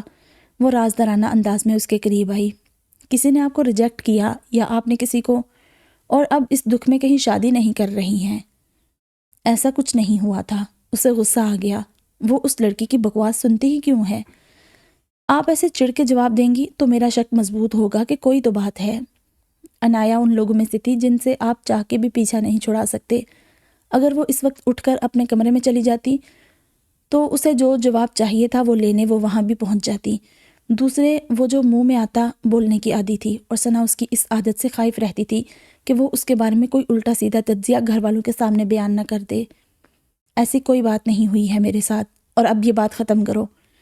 اچھا تو یہ بتائیں آپ کو کیسے انسان کا انتظار ہے؟ مجھے کسی کا انتظار نہیں۔ یہ تو جھوٹ ہے۔ آپ کا کوئی آئیڈیل تو ہوگا، کسی فلمی ہیرو کے جیسا ہو یا کسی ناول کے ہیرو جیسا، یا اصل زندگی کے کوئی بندے جیسا چاہیے آپ کو۔ جیسے مجھے داڑھی مونچھوں والے ہیرو نہیں پسند۔ اب خبیب بھائی کو ہی دیکھ لے، اتنے سمارٹ ہے لیکن بس داڑھی کی وجہ سے میرے آئیڈیل سے مار کھا جاتے ہیں۔ اس نے تعصب سے سر ہلا کر منہ بھی ویسا ہی بنایا۔ آپ کو اچھے لگتے ہیں خبیب بھائی جیسے لوگ؟ نہیں۔ وہ لیپ ٹاپ لے کر اٹھ گئی۔ کہاں چلی؟ ایک ضروری فون کرنا ہے آفس کے کام سے۔ فون اندر ہے، تم ٹی وی دیکھو۔ اس نے اسے اگلا کام بتایا تاکہ وہ اس کے پیچھے نہ آئے۔ بنا سوچے سمجھے بات کرتی ہے، کوئی سمجھاتا کیوں نہیں اسے؟ لیپ ٹاپ میز پر رکھتے ہوئے وہ دل ہی دل میں کڑ رہی تھی۔ اچھا بھلا انسان بھی اسے پسند نہیں۔ اگلے خیال نے اسے ساکت کر دیا۔ یہ وہ پل تھا جس میں خود سے چھپا راز اچانک کھل جاتا ہے، ہم اپنے ہی اندر رونما ہوئے نئے حادثے سے باخبر ہوتے ہیں۔ آج کھانے کی میز پر نانا نہیں تھے، ان کے کسی دوست کے یہاں عقیقے کی دعوت تھی۔ نانی نے خبیب کے انتظار میں کھانا بھی دیر سے لگایا تھا۔ حسب معمول فرحین، نانی اور خبیب مسلسل بات کر رہے تھے اور وہ یوں کھانے میں مگن تھی جیسے تنہا ہو۔ درمیان میں نانا بھی آ گئے۔ یہ کیا لائے ہیں؟ نانی نے ان کے ہاتھ میں تھیلی دیکھ کر کہا۔ یہ ثنا کے لیے لایا ہوں، انہوں نے خوشی سے بتایا۔ اسے لیچی بہت پسند تھی نا، آتے ہوئے نظر آئی تو لے آیا۔ ان کا جوش دیدنی تھا۔ انہوں نے چھوٹی سی پلاسٹک کی تھیلی ثنا کے سامنے رکھی۔ ارے واہ، فرحین مسکرائی۔ ان کا انداز یوں تھا جیسے کسی روٹھے بچے کو منانے کی کوشش کر رہے ہوں۔ میں دھو کے لاتا ہوں۔ وہ خود ہی تھیلی اٹھا کر باورچی خانے کی طرف جانے لگے۔ میں لیچی نہیں کھاتی، اس کی بے تاثر آواز گونجی، سب کے ہاتھ رک گئے۔ ارے کیوں نہیں؟ کھائے گی ابا، فرحین نے تیزی سے کہا۔ نہیں امی، اس نے قطعیت سے کہا، لیچی میرے حلق سے نہیں اترتی۔ اس نے اپنی پلیٹ اٹھائی اور کھڑی ہو گئی۔ بچپن کی ساری پسند، شوق اور عادتیں بدل گئی ہیں میری، آپ میرے لیے ایسے تکلف نہ کیا کریں۔ وہ اندر چلی گئی۔ کمرے میں پنکھے کی آواز عجیب سا شور پیدا کر رہی تھی۔ مجھے بہت پسند ہے انکل، خبیب نے کہا۔ تھینک یو، اس کا جوس بنا کر آپ کو بھی پلاؤں گا۔ وہ اٹھ کے ان کے پاس آیا تھا۔ آپ بیٹھے، میں دھو کر لاتا ہوں۔ وہ باورچی خانے سے باہر نکلی اور ان دونوں کے پاس سے گزرتی اپنے کمرے میں چلی گئی۔ شرمندہ سے نانا نے تھیلی خبیب کو تھمائی اور جانے لگے تھے کہ اس نے ٹوکا۔ آپ بیٹھے وہاں انکل، آج ڈنر کے بعد ہم اسے بطور ڈیزرٹ کھائیں گے۔ وہ تھکے تھکے سے سر ہلا کر ایک کرسی پر بیٹھ گئے۔ ثنا کے رویے کے لیے میں شرمندہ ہوں ابا۔ وہ نہیں بیٹا، شرمندہ تو میں ہوں، کئی سالوں سے۔ یہ طنز نہیں تھا بلکہ ملال سے بڑا اعتراف تھا۔ تم برا محسوس نہ کرو۔ نانی چپکے چپکے آنکھیں صاف کر رہی تھی۔ یہ واقعی بہت میٹھی ہیں، خبیب اونچی آواز میں بولتا آیا تھا۔ پہلے بھی جب نانا نانی اس سے لگاوٹ یا محبت کا اظہار کرتے تو وہ جھنجھلاہٹ اور کوفت میں مبتلا ہو جاتی تھی۔ یہاں آنے کے بعد سے ایسی چھوٹی چھوٹی باتیں بہت ہونے لگی تھی جس پر اسے ایک دم غصہ آ جاتا، لیکن وہ فرحین کی وجہ سے ضبط کر لیتی تھی، آج نہ کر سکی۔ اس رات خبیب نے نبیلہ کو فون کیا تھا۔ فون رکھنے کے بعد اسے لگا تھا وہ اس کے رویے کی وجہ جان گیا ہے، لیکن وہ غلط تھا۔ آپ کو انکل کے ساتھ اتنا روڈ نہیں ہونا چاہیے تھا۔ وہ دفتر سے گھر جاتے ہوئے ایک بار سائٹ کا چکر لگانے آئی تھی۔ 5 بج گئے تھے، اس لیے کاریگروں نے کام سمیٹ لیا تھا۔ وہ باہر اس کا انتظار کر رہے تھے کہ معائنے کے بعد اس کی جانب سے کوئی ہدایت ملتی ہے یا شاباشی۔ وہ باورچی خانے میں کاؤنٹر کے اوپر لگے کیبنٹس کا جائزہ لے رہی تھی جب پیچھے سے خبیب کی آواز پر چونکی تھی۔ کرواہٹ ہی اندر اتری تھی۔ اسے یہ خبر نہیں تھی کہ وہ باہر انتظار کر رہے کاریگروں کو چھٹی دے چکا ہے، اور آپ کو دوسروں کے معاملے میں مداخلت نہیں کرنی چاہیے۔ اس نے جس نرمی سے پٹ کو دھکا دیا تھا، لہجے کی سختی اس کے متضاد تھی۔ کسی کی بد اخلاقی اور غلطی کی نشاندہی مداخلت نہیں، اس کی بھلائی بھی ہو سکتی ہے۔ اوہ تھینک یو، اس کی آواز کاٹدار اور لہجے کی ٹھنڈک برف سی تھی۔ لیکن میں اپنا بھلا نہیں چاہتی، اس لیے آئندہ ایسی کوشش مت کیجیے گا۔ وہ اس کے پہلو سے نکل کر جانے لگی تھی کہ وہ سامنے آیا۔ بزرگوں اور بڑوں سے بات کرنے کے بیسک مینرز آپ کس کی بھلائی میں شمار کرتی ہیں؟ وہ ایسے طنز کی عادی نہیں تھی۔ ایک گہری سانس لے کر اس کی جانب مڑی۔ اپنی، اس نے بحث کی بجائے بات ختم کی۔ یہ آپ کی نہیں، بزرگوں کی بھلائی ہے، اور ان کے ساتھ ناروا سلوک دیکھ کر باز پرس کا حق ہر دیکھنے والے کو ہے، بشرط یہ کہ وہ حساس اور نرم دل ہو۔ ایک حساس اور نرم دل انسان نے اپنا حق استعمال کر لیا ہے تو ایک بے حس اور پتھر دل کو جانے کی اجازت دی جائے۔ اسے یاد نہیں تھا کہ اس انداز میں اس نے پہلے کب کسی سے بات کی تھی۔ ثنا، وہ رسان سے کہتا 2 قدم آگے آیا۔ خود کو مشین نہیں انسان سمجھے اور اپنے خول سے باہر نکل کر دیکھیں۔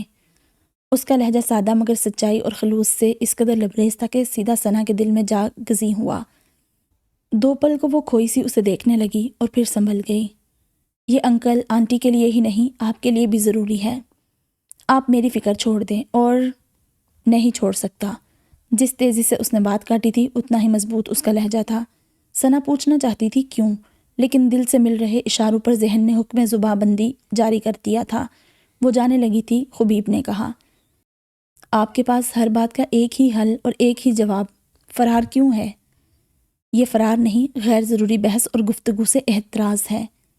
حیرت ہے، مجھے آپ کی بھلائی کی فکر ہے، یہ بات آپ کے لیے بحث و تکرار طلب نہیں۔ وہ اسے اکسا رہا تھا۔ مجھے آپ کی فکر کیوں ہے؟ میں آپ کی کیسی بھلائی چاہتا ہوں؟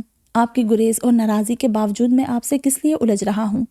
آپ کو کسی کا جواب نہیں چاہیے، یا آپ کو ان سب کے جواب پتہ ہیں؟ مجھے کسی جواب میں دلچسپی نہیں ہے۔ آپ مجھے ٹھیک کرنے کی لا حاصل کوشش یہیں چھوڑ دیں۔ ہماری زندگی اور سوچ میں رتی برابر بھی یکسانیت نہیں ہے۔ میں جو ہوں، جیسی ہوں، وہ کسی وجہ سے ہوں۔ میرا مزاج اور رویہ حالات نے اس سانچے میں ڈھالا ہے۔ جو آپ کے لیے قابل قبول نہیں ہے تو نہ کرے قبول۔ آپ نے وہ زندگی نہیں جی جو میں نے گزاری ہے۔ کچھ داغ اور زخم عمر بھر ہرے رہتے ہیں، اس لیے مجھ سے اپنی مرضی کے مزاج اور رویے کی امید نہ رکھیں۔ مجھے اپنے طور طریقوں کے لیے کسی کا اپروول نہیں چاہیے، اسپیشلی اس کا جس نے زندگی میں کوئی چوٹ نہیں کھائی ہو، کوئی درد نہ سہا ہو۔ اتنا تو سمجھ میں آتا ہے کہ آپ کو اپنے نانا نانی سے کوئی شکایت ہے۔ وہ دروازے میں اس کا راستہ روک کر کھڑا ہو گیا تھا۔ انہوں نے آپ کے ساتھ کوئی زیادتی بھی کی ہوگی، یا شاید اس سے بھی برا، لیکن اس عمر میں وہ حسن سلوک کے مستحق ہیں۔ ان کی وہ عمر نہیں کہ انہیں سزا دی جائے۔ عدالتیں بھی عمر دیکھ کر سزا میں تخفیف یا رعایت دیتی ہیں۔ اب بات ان کی غلطی کی نہیں، آپ کے سلوک اور برتاؤ کی ہے۔ وہ کتنے برے انسان تھے اس کی نہیں، بلکہ آپ کتنی اچھی انسان ہیں اس کی ہے۔ اور ثنا، ہم اپنے رویے اور مزاج کے لیے ساری عمر دوسروں کو یا ماضی کو قصوروار نہیں ٹھہرا سکتے۔ ایک وقت اور عمر کے بعد اپنے رویے، کام اور اعمال کے ذمہ دار ہم خود ہوتے ہیں۔ بحیثیت انسان ہم ایسے ہی تو میچور اور بڑے ہوتے ہیں۔ کسی نے ہمارے ساتھ برا کیا بھی ہو تو ساری عمر مظلوم بنے رہنا ہماری چوائس نہیں ہونا چاہیے۔ آپ کا یہ رویہ اسی کا مظہر ہے۔ آپ جانتے ہیں ان کا جرم؟ اس کے اس گیان نے اسے آگ لگا دی تھی۔ اس نے تنک کر پوچھا۔ نہیں، لیکن امی جب ایک ناکام اور مکروہ شادی ختم کرنا چاہتی تھی، اس وقت نانا نانی نے ان کے سامنے یہ شرط رکھی تھی کہ اگر طلاق لینا ہے تو وہ مجھے وہیں باپ کے پاس چھوڑ دے۔ وہ آواز مضبوط رکھنے میں کامیاب رہی تھی، لیکن پلکیں بھیگ گئی تھی۔ خبیب کو واضح طور پر جھٹکا لگا تھا۔ امی نہ مجھے چھوڑ سکی، نہ ابا کو، اور تمام عمر میری آنکھوں کے سامنے مار کھاتی رہی، ذلیل ہوتی رہی۔ اپنی بیٹی کو واپس قبول کرنے کے لیے انہیں مجھ سے چھٹکارا چاہیے تھا۔ سارے زخموں کے ٹانکے ادھڑ گئے تھے، ٹیسیں تھی، تڑپ تھی، اور ماں کے جسم پر لگی ہر چوٹ کا نشان اس کی روح پر تازہ ہو گیا تھا۔ وہ ظلم جو انہوں نے امی اور میرے ساتھ کیا تھا آج تک جاری ہے۔ ابا کے جانے کے بعد بھی وہ ختم نہیں ہوا ہے۔ نہ ان کے زخم بھرتے ہیں، نہ میرے داغ مٹتے ہیں۔ مجھے اس دنیا میں اپنی ماں کے علاوہ کسی سے لگاؤ ہے، نہ محبت۔ جس نے ایک جہنم میں رہنا پسند کیا لیکن مجھے نہیں چھوڑا، وہی میری دنیا ہے۔ مجھے انہی سے محبت ہے اور کسی سے نہیں۔ مجھے کوئی پرواہ نہیں کہ کون میرے بارے میں کیا سوچتا ہے۔ جس کی زندگی پھولوں کی سیج رہی ہو، جس نے ایک محفوظ اور صحت مند ماحول میں اعتماد کے ساتھ زندگی گزاری ہو، اسے محروم اور مجروح لوگوں کے معاملوں میں بولنے کا کوئی حق نہیں ہوتا۔ جس کا کوئی ماضی نہ ہو، وہی ایسی موٹیویشنل سپیچ دے سکتا ہے کہ ساری عمر ماضی کو قصوروار نہیں ٹھہرا سکتے۔ اب کبھی لیکچر مت دیجیے گا مجھے کہ ایسے بزرگوں سے کیسے بات کرنی چاہیے۔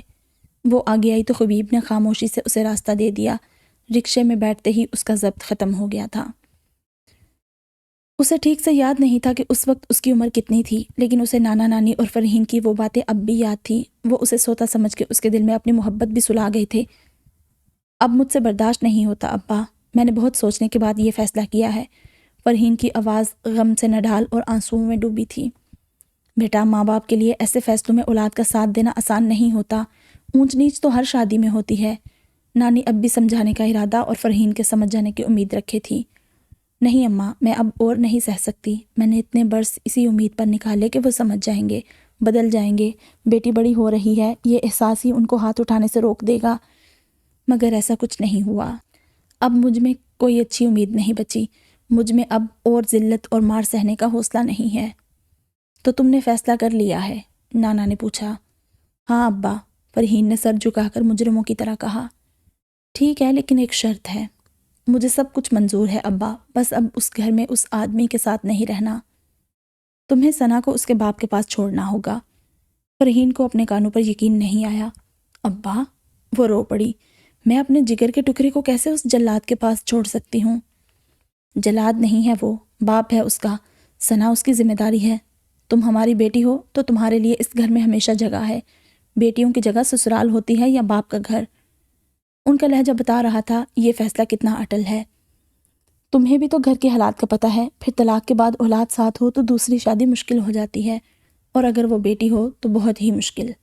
نانی نے بھی قائل کرنا چاہا۔ میں کہاں دوسری شادی کا کہہ رہی ہوں، میں ساری عمر… وہ مسلسل رو رہی تھی۔ ہم تمہیں ساری عمر گھر نہیں بٹھا سکتے، نانا نے بات قطع کی۔ تمہارے پاس اتنی تعلیم ہے، نہ کوئی ہنر کہ خود اپنا بوجھ اٹھا سکو۔ طلاق کے بعد کہیں تو بیاہ نہ ہوگا ہی، اگر ثنا ساتھ ہوئی تو بہت مشکل ہوگی۔ نانا کھڑے ہو گئے تھے۔ وہ ایک اذیت اور ذلت بھری شادی سے نجات کے لیے بڑی آس سے ماں باپ کو دیکھ رہی تھی، اور وہ ابھی سے ایک اور ذلت اور اذیت بھرا تصور ان کے سامنے رکھ چکے تھے۔ بچی کو باپ کے پاس چھوڑ کر تم اس گھر میں واپس آ سکتی ہو۔ وہ کمرے سے چلے گئے۔ اماں، فرحین نے بے بسی سے ماں کو پکارا، ایسا ظلم تو نہ کریں، میں یہ نہیں کر سکتی، آپ بھی تو ماں ہیں۔ ہم تمہارا بھلا چاہتے ہیں، اس لیے اس کی اولاد کو وہیں چھوڑ آؤ۔ تمہارے ابا غلط نہیں ہیں، ذرا ٹھنڈے دماغ سے سوچو۔ ثنا میری بھی بیٹی ہے اماں، وہ بری طرح سے سک اٹھی۔ جذبات سے نہیں، عقل سے فیصلہ کرو۔ کل کو جب اس کا بوجھ اٹھانے کے قابل نہیں رہو گی، تب پچھتانے کا کوئی فائدہ نہیں ہوگا۔ ایک بار بیٹی کے ساتھ اس گھر کی دہلیز پار کرو گی تو پھر ہمیشہ بیٹی کا بوجھ تمہارے سر ہوگا، پھر تم چاہو گی بھی تو اسے لوٹا نہیں پاؤ گی۔ بیٹی کی ذمہ داری بڑی بھاری ہوتی ہے، شادی بیاہ کے خرچے سے لے کر آگے تک اچھی طرح سوچ لو۔ اور اس کی ماں نے اچھی طرح سوچ کر اسی جہنم میں رہنے کا فیصلہ کیا۔ اس دن کے بعد سے اس کے لیے دنیا میں ماں کے علاوہ کوئی قابل محبت اور قابل اعتبار نہیں رہا تھا۔ اس کے بعد جب جب اس کی ماں نے مار کھائی، اس کی روح تار تار ہوئی تھی کہ اس میں قصور اس کا بھی نکلتا تھا۔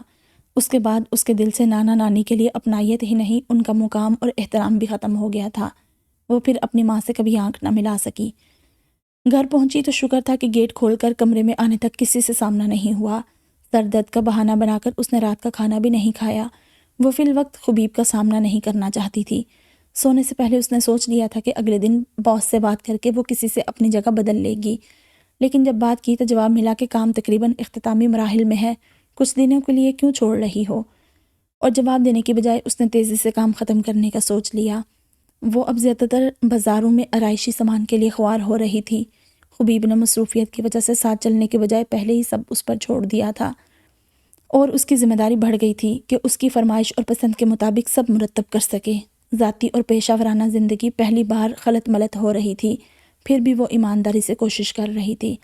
ماسٹر بیڈ روم میں دیوار گیر الماری، پلنگ، میز اور آئینے کے بعد بھی کافی جگہ بچی تھی۔ وہ کھڑکی کے قریب والے گوشے میں کوئی بڑا سا خوبصورت سا آرائشی گلدان یا مجسمہ رکھنا چاہتی تھی۔ اس نے کرسٹل اور میٹل کا بہت نازک سا ہینڈ سٹرکچر بھی دیکھ رکھا تھا۔ کسی دن خبیب کو ساتھ لے جا کر اور وہ سب دکھا کر کوئی ایک چیز فائنل کرنا تھی۔ فرحین ماں باپ کے ساتھ شادی میں گئی تھی، ہمیشہ کی طرح اس نے صاف انکار کر دیا تھا۔ اتوار تھا، پھر بھی حسب معمول عنایا نیچے نہیں آئی تھی۔ کچھ دیر بعد جب اوپر سے کوئی آواز یا شور سنائی نہیں دیا تو وہ سمجھ گئی کہ وہ لوگ بھی کہیں گئے ہوئے ہیں۔ بڑے دنوں بعد ایسی آزادی اور تنہائی میسر تھی۔ اس کا کھانا بنانے یا پہلے سے موجود کھانا کھانے کا دل نہیں تھا۔ اس نے فوڈ ایپ سے اپنے لیے برگر، فرائز اور کوک منگوائی اور لیپ ٹاپ پر فلم لگا کر انتظار کرنے لگی۔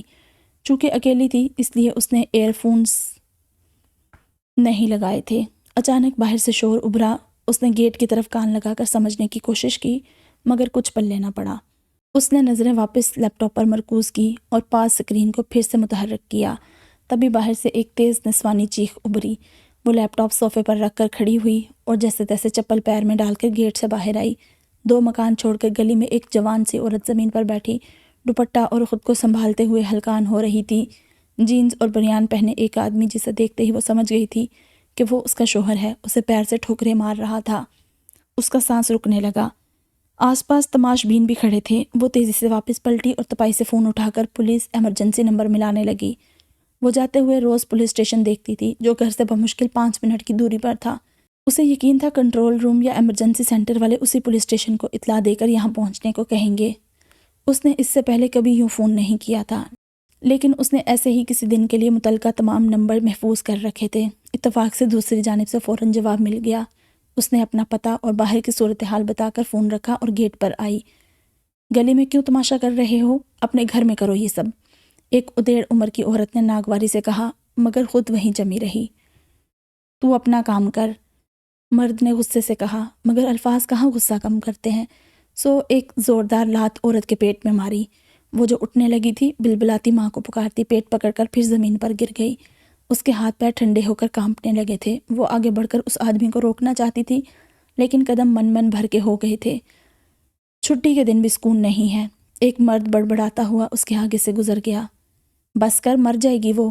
بنیان والے نے عورت کو بالوں سے پکڑ کر زمین سے اٹھایا تو آواز آئی، مر ہی جانا چاہیے سالی کو۔ اس نے جھک کر عورت کے منہ پر چٹا چٹ جانے کتنے تھپڑ لگا دیے تھے۔ یہ حرام زادی اسی لائق ہے۔ وہ عورت چیخ رہی تھی، ہاتھ جوڑ رہی تھی، مگر اس پر کوئی اثر نہیں ہو رہا تھا۔ اس کا چہرہ غصے، نفرت اور قوت کے ذام میں بڑا بدصورت ہو گیا تھا، یا صرف اسے ہی کری محسوس ہو رہا تھا۔ اس نے جیسے تیسے خود کو آگے بڑھنے پر تیار کیا۔ وہ کسی پڑوسی کو نہیں جانتی تھی، آج سے پہلے وہ دفتر آنے جانے کے علاوہ کبھی باہر بھی نہیں نکلی تھی۔ گیٹ یوں ہی کھلا چھوڑ کر وہ اس ہجوم کی طرف بڑھی۔ اسی وقت خبیب نے گلی کے دوسرے سرے سے اندر کار موڑی تھی۔ زیادہ فاصلہ نہیں تھا، اس لیے بھیڑ، کھلا گیٹ اور ثنا اسے نظر آ گئے تھے۔ بند کرو اسے مارنا، قریب پہنچ کر اس نے کہا۔ اس آدمی تک اس کے الفاظ نہیں پہنچے تھے، لیکن آس پاس کھڑے لوگ اس کو دیکھنے لگے۔ بی بی ان سے دور ہی رہو، ایک خیر خواہ خالہ نے مشورہ دیا۔ یہ تو روز کا کام ہے ان کا۔ عورت کا چیخنا، رونا اور دہائیاں جاری تھی، ساتھ ہی مرد کے ہاتھ پیر اور زبان بھی، جو اسے بدذات، کام چور، پھوہڑ اور جانے کیا کیا کہہ رہا تھا۔ اس آدمی نے عورت کو چوٹی سے پکڑ کر کھڑا کیا۔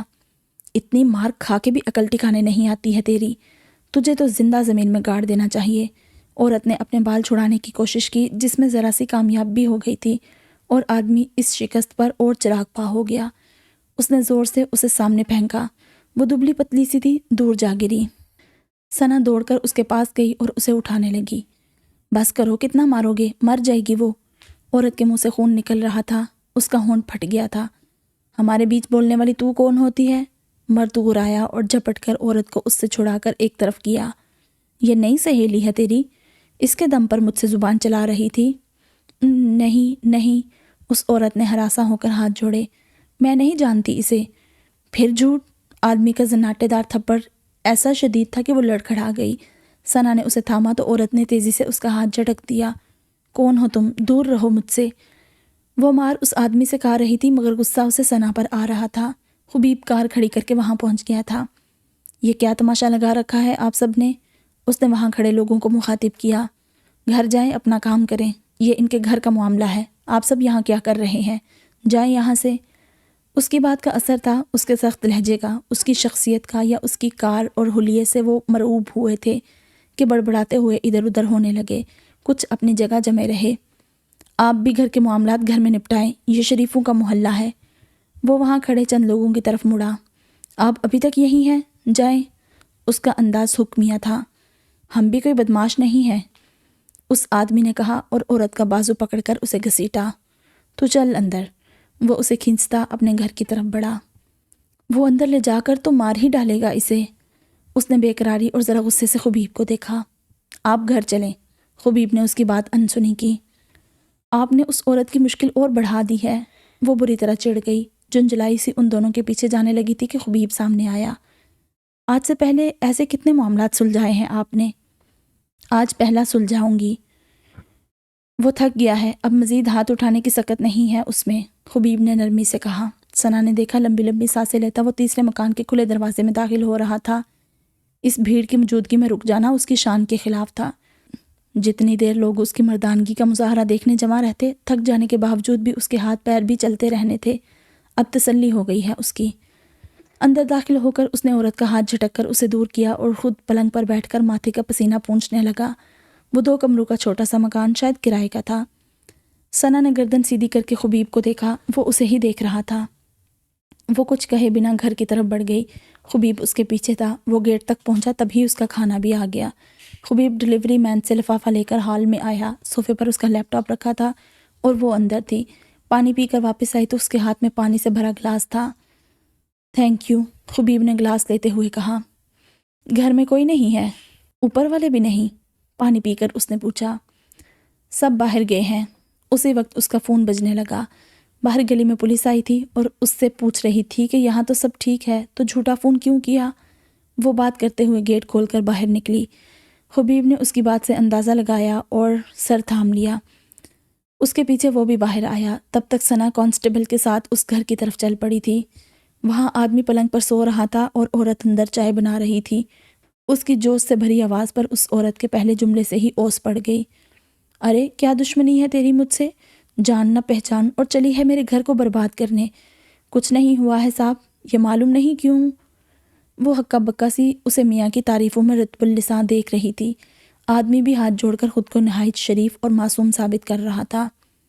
آپ اس کے خلاف میری رپورٹ لکھ لو ابھی کہ یہ زبردستی ہمیں پریشان کر رہی ہے، میاں بیوی میں جھگڑا کرانا چاہتی ہے۔ مجھے میرے شوہر سے کوئی شکایت نہیں ہے۔ وہ عورت کی ناتوز نظروں سے اسے دیکھتے ہوئے ہاتھ نچا نچا کر کہہ رہی تھی، آپ گھر پر جاؤ، میں دیکھتا ہوں۔ کانسٹیبل نے انہیں گھر جانے کو کہا۔ عورت کا حلیہ کچھ دیر پہلے ہوئے تشدد کا گواہ تھا۔ کانسٹیبل بھی معاملہ فہم تھا۔ وہ حیران سی سست قدم اٹھاتی واپس آ گئی۔ خبیب بھی خاموش اس کے ساتھ تھا۔ وہ سوچ رہی تھی کہ اب وہ بھی ایک لمبی سی تقریر کرے گا کہ دیکھا، اس لیے دوسروں کے معاملوں میں ٹانگ نہیں اڑانا چاہیے، مگر وہ چپ ہی رہا۔ ضرور کوئی مجبوری ہوگی یا اس نے ڈرایا دھمکایا ہوگا۔ سوچتے ہوئے آخر کسی نتیجے پر پہنچ کر وہ سر ہلاتے ہوئے بے خیالی میں بلند آواز میں کہہ گئی، دوسروں کی مدد کا جذبہ قابل ستائش ہے، لیکن مدد بھی سب پر تھوپی نہیں جا سکتی۔ جو مدد لینا ہی نہیں چاہتا، ہم اس کے لیے کچھ نہیں کر سکتے۔ آپ کیسے کہہ سکتے ہیں کہ وہ مدد لینا نہیں چاہتی؟ اس کے جواب دینے سے پہلے باہر کسی نے گیٹ بجایا۔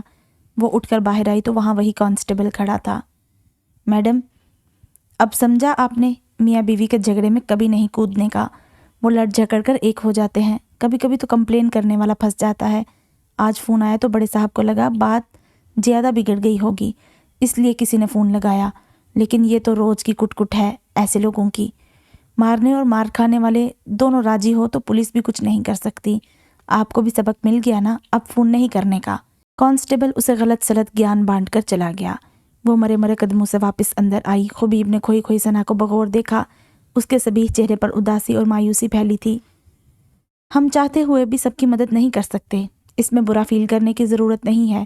آپ کی نیت اور ارادہ نیک تھا، آپ نے کوشش کی، یہ کافی ہے، زیادہ نہ سوچیں۔ اسے تو اول دن سے ہی، پہلی نظر سے ہی اس سنجیدہ چہرے پر مسکراہٹ اور ہنسی دیکھنے کی آرزو تھی۔ پولیس بھی زیادہ سے زیادہ دونوں میں صلح کروا کر چلی جاتی ہے۔ آپ لنچ کر لیں، ٹھنڈا ہو رہا ہے۔ وہ یوں ہی بت بنی بیٹھی رہی تو وہ جانے کے لیے دروازے کی جانب بڑھا۔ اس دن ہم رمضان سے پہلے عید کی شاپنگ کرنے نکلے تھے۔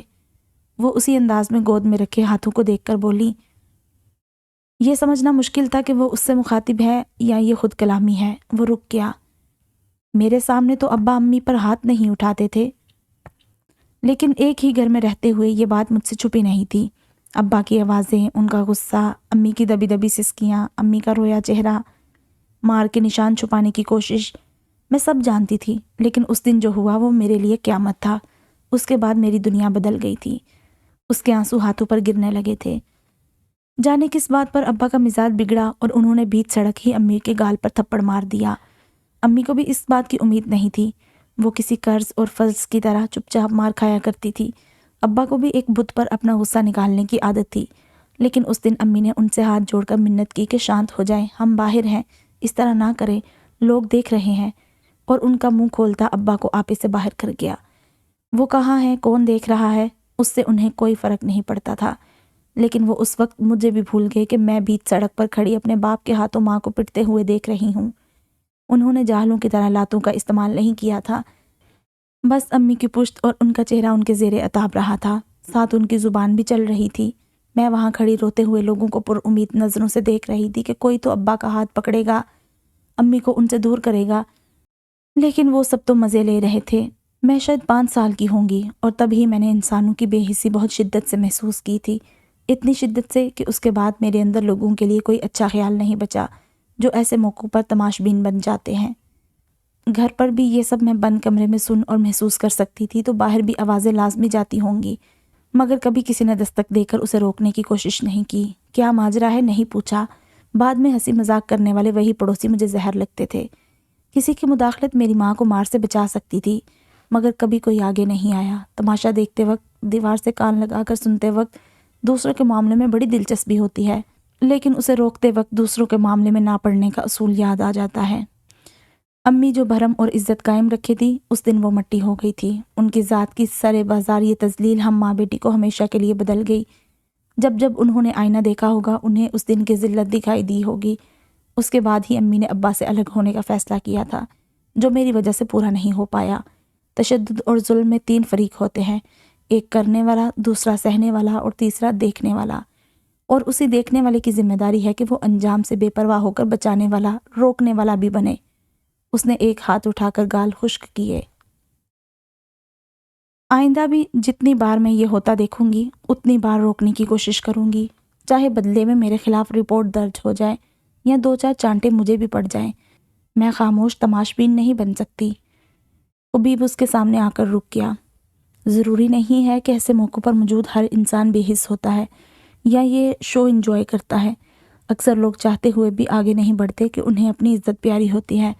ظاہر ہے جو بیچ بازار یہ سب کر سکتا ہے اس میں غیرت اور شرم تو ہونی نہیں ہے۔ ایسے انسان سے کچھ بعید نہیں ہوتا کہ وہ بیچ میں پڑنے والے کو بھی مار پیٹ یا لڑائی میں گھسیٹ لے۔ دوسری اہم بات کہ اکثر لوگ لڑ جھگڑ کر پھر مل جاتے ہیں، جو آپ نے بھی کچھ دیر پہلے دیکھا، اس لیے کوئی درمیان میں نہیں کودتا۔ کیا پٹنے والا شوق سے مار کھاتا ہے؟ اس کو درد اور تکلیف نہیں ہوتی، ذلت محسوس نہیں ہوتی؟ اس تماشے میں اس کی مرضی شامل ہوتی ہے؟ اس نے سر اٹھا کر پوچھا۔ کچھ چیزیں بلیک اینڈ وائٹ نہیں ہوتی۔ ہمارے یہاں عورت کی 1001 مجبوریاں ہوتی ہیں جو اسے ایسے تعلق میں قید رکھتی ہیں۔ میں یہ نہیں کہہ رہا کہ مداخلت نہ کی جائے یا اسے روکا نہ جائے۔ میرا مدعا یہ ہے کہ اسے عقل سے پریکٹیکلی حل کیا جانا چاہیے۔ اپنی سیفٹی اور بیچ میں کودنے کا ممکنہ انجام بھی مد نظر ہونا چاہیے۔ اس وقت جذباتی ہونے کی ضرورت نہیں ہوتی۔ میں اس معاملے میں اپنے جذبات الگ نہیں رکھ سکتی، اور میں آپ کے معاملے میں۔ اس کی زبان سے بڑا بے ساختہ فکرہ ادا ہوا تھا۔ ثنا جیسے تھم گئی۔ اس نے یہ بے ارادہ کہا تھا، لیکن وہ خجل نہیں تھا، نہ بات بدلنا چاہتا تھا۔ یہ سچ ہے، مجھے یہ خیال ہی پریشان کر گیا تھا کہ اس وقت میں نہ پہنچتا تو کیا ہوتا؟ اگر وہ آدمی آپ پر ٹوٹ پڑتا یا وہ عورت بھی آپ سے الجھ جاتی؟ کانسٹیبل سمجھدار، معاملہ فہم نہ ہوتا، چند روپوں کی رشوت کے لیے وہ آپ کو بھی ہراساں کرتا، تھانے لے جاتا۔ ایسے معاملات نازک ہوتے ہیں۔ آپ کی نیت اور خیر خواہی کے لیے احسان مند ہونے والے خال خال ہی ملتے ہیں۔ میری التجا ہے کہ آپ تنہا مصیبت میں کودنے سے گریز کیا کریں۔ وہ 6 فٹ کچھ انچ قد اور مضبوط جسے والا بندہ ہاتھ باندھ کر کھڑا کسی مہربان سائے کی طرح گردن جھکائے اسے دیکھ رہا تھا۔ وہ اپنائیت کا بادل بنا اس کی آنکھوں کی اجنبیت اور حیرت پر برسنے کو بےتاب تھا۔ جانے دونوں میں سے کون پہلے نگاہ چراتا کہ گیٹ کھلنے کی آواز پر دونوں چونک گئے۔ نانا نانی اور فرحین واپس آئے تھے۔ خبیب اس پر ایک نظر ڈال کر باہر چلا گیا۔ کہاں مٹر گشتیاں ہو رہی ہیں؟ وہ اپنے ازلی شوق اور دوستانہ انداز میں بول رہا تھا۔ اس بات پر وہ تینوں ہنس دیے۔ وہ لیپ ٹاپ، کھانے کا لفافہ اور فون اٹھا کر کمرے میں آ گئی۔ سڑک پر رونما ہوا اس کی زندگی بدل دینے والا وہ سانحہ یاد کرنے کے بعد اگلے کئی دن اس کا دل سوگوار رہتا تھا۔ وہ منظر اور بات اس کی سوچ پر اس قدر حاوی ہوتا کہ وہ کچھ اور سوچ ہی نہیں پاتی تھی۔ یہ اس وقت ہی ہوتا تھا جب وہ اس سے ملتی جلتی کوئی بات یا خبر سن لیتی یا دیکھ لیتی، مگر اس وقت اس کا دل اور ذہن اس بات کو یکسر فراموش کیے کسی نئے مسئلے میں الجھ گئے تھے۔ اس کی آنکھوں سے نیند اڑ گئی تھی۔ وہ اس بات کو اور بات کہنے والے کو سوچنا نہیں چاہتی تھی، مگر مسلسل وہی اس کی سوچ پر قابض تھا۔ اگلے دن صبح دفتر جاتے ہوئے وہ اس مکان کے سامنے سے گزری تو دروازہ کھلا تھا، لیکن کوئی دکھائی نہیں دیا۔ وہ کام کی جگہ اور گھر پر خبیب سے بچتی رہی۔ تیسرے دن واپسی پر وہ گھر کے قریب رکشہ سے اتر کر کرایہ ادا کر رہی تھی کہ ایک کھلکھلاتے نسوانی کہکہے نے اس کی توجہ کھینچ لی۔ سامنے موٹر سائیکل پر وہی مرد اور عورت سوار تھے۔ عورت اسی مرد کی کمر کے گرد بازو پھیلائے پورے دل سے ہنس رہی تھی جو اس دن اسے پیٹ رہا تھا۔ دیر ہو رہی ہے میڈم، رکشہ ڈرائیور نے ٹوکا تو اس نے حیرت پر قابو پا کر پیسے اسے تھمائے۔ اندر آئی تو عنایت جیسے اس کے انتظار میں بیٹھی تھی۔ میں نے سنا اس دن آپ نے گلی میں بڑا ہنگامہ کیا۔ وہ بری طرح بکھلا گئی۔ گھر میں یہ بات کسی کے علم میں نہیں تھی۔ وہ فرحین کو اس سے بے خبر ہی رکھنا چاہتی تھی۔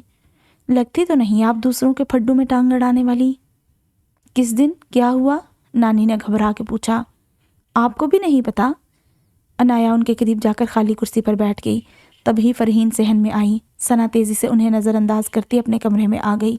اب تو ابا نہیں تھے، پھر بھی اس موضوع پر وہ ایک دوسرے سے آنکھ نہیں ملاتی تھی۔ جانے کون زیادہ شرمندہ ہوتا، لیکن وہ دونوں ہی اس وجہ سے ایک دوسرے سے نادم تھی۔ قصور کسی کا نہ تھا، مگر فرحین خود کو مجرم سمجھتی تھی کہ کیوں انہوں نے ہمت کر کے ثنا کے ساتھ گھر نہیں چھوڑا۔ جو ہوتا دیکھ لیا جاتا، کم سے کم بیٹی کی زندگی آج سے مختلف ہوتی، اور ثنا کا تو عمر بھر کا ملال تھا۔ وہ نہ ہوتی تو اس کی ماں اس گھر سے نکل سکتی تھی۔ کچھ دیر بعد فرحین کمرے میں آئی۔ ادھر آؤ، پلنگ پر بیٹھ کر انہوں نے اسے پاس بلایا۔ خاموش رہ کر حالات بدلنے تھے نہ زندگی۔ فرحین کو یہ بات دیر سے سمجھ میں آئی تھی۔ مجھے کیوں نہیں بتایا؟ گلی میں کیا ہوا تھا اس دن؟ بڑی بے آرام کرنے والی صورتحال تھی۔ ایسے ہی ثنا، تمہارے ابا کی زندگی میں ہم نے اس پر کبھی بات نہیں کی کہ یہ دونوں کے لیے آسان نہیں تھا۔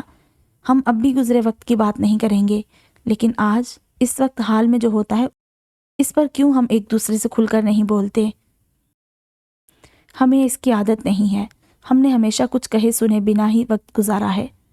تو یہ عادت بدلتے ہیں بیٹا، وہ برا وقت ختم ہو گیا ہے بیٹا۔ تم اس طرح کا تماشا نہیں دیکھ سکتی، تو میں تمہیں بیچ میں جا کر اسے روکنے یا مداخلت کرنے سے نہیں روکوں گی، اور تم یہ بات مجھ سے شیئر کرو تو بھی مجھے پرانی کوئی یاد تنگ نہیں کرے گی، بلکہ تمہارا ایسا کرنا اچھا لگے گا۔ انہوں نے کڑے ضبط سے خود کو رونے سے روکا ہوا تھا۔ ٹھیک ہے امی، اس کے لیے ماں کی بات سے انکار کہاں ممکن رہتا تھا۔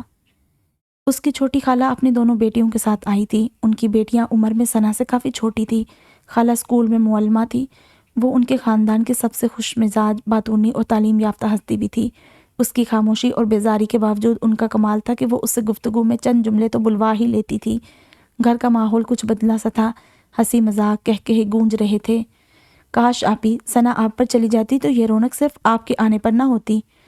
وہ ان کی کسی بات پر خفیف سا ہنسی تو خبیب نے کہا۔ باقی سب ہنسنے لگے اور وہ اس کی جرأت پر غصہ ہونے کی کوشش میں سرخ ہو گئی۔ آپ بڑے صحیح، لیکن ہماری جنریشن سے ہیں، پھر ممی کو آپی کیوں کہتے ہیں؟ خالہ کی چھوٹی بیٹی نے پوچھا۔ آپی بھی نبیلہ آپی کی جنریشن سے ہیں، اور مجھے ان کی طرح ان کے ریلیٹیوز کو بھی آپی کہنے کی عادت ہو گئی تھی۔ ویسے میں آپ کے نانا نانی کو انکل آنٹی بلاتا ہوں، تو پھر آپی کو بھی کیسے آنٹی کہوں؟ ان کی باتیں جاری تھی، وہ درمیان سے اٹھ کر باہر آ گئی۔ تب ہی کسی نے گیٹ بجایا۔ اس نے گیٹ کھولا، سامنے 24-25 سالہ عورت کھڑی تھی۔ جی کہیے؟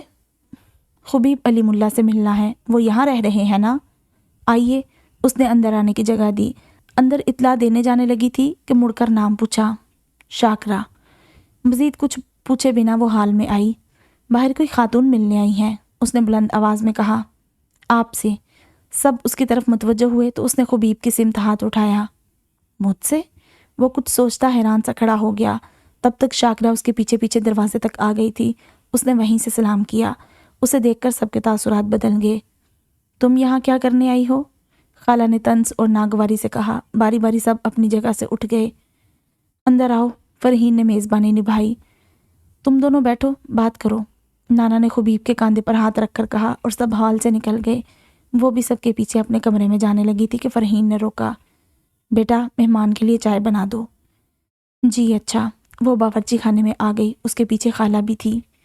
کیسے بے غیرت اور بے شرم لوگ ہیں، اب کس منہ سے آئی ہے بھلا یہ خبیب سے ملنے؟ وہ الجھ کر انہیں دیکھنے لگی۔ لو، تمہیں نہیں پتا؟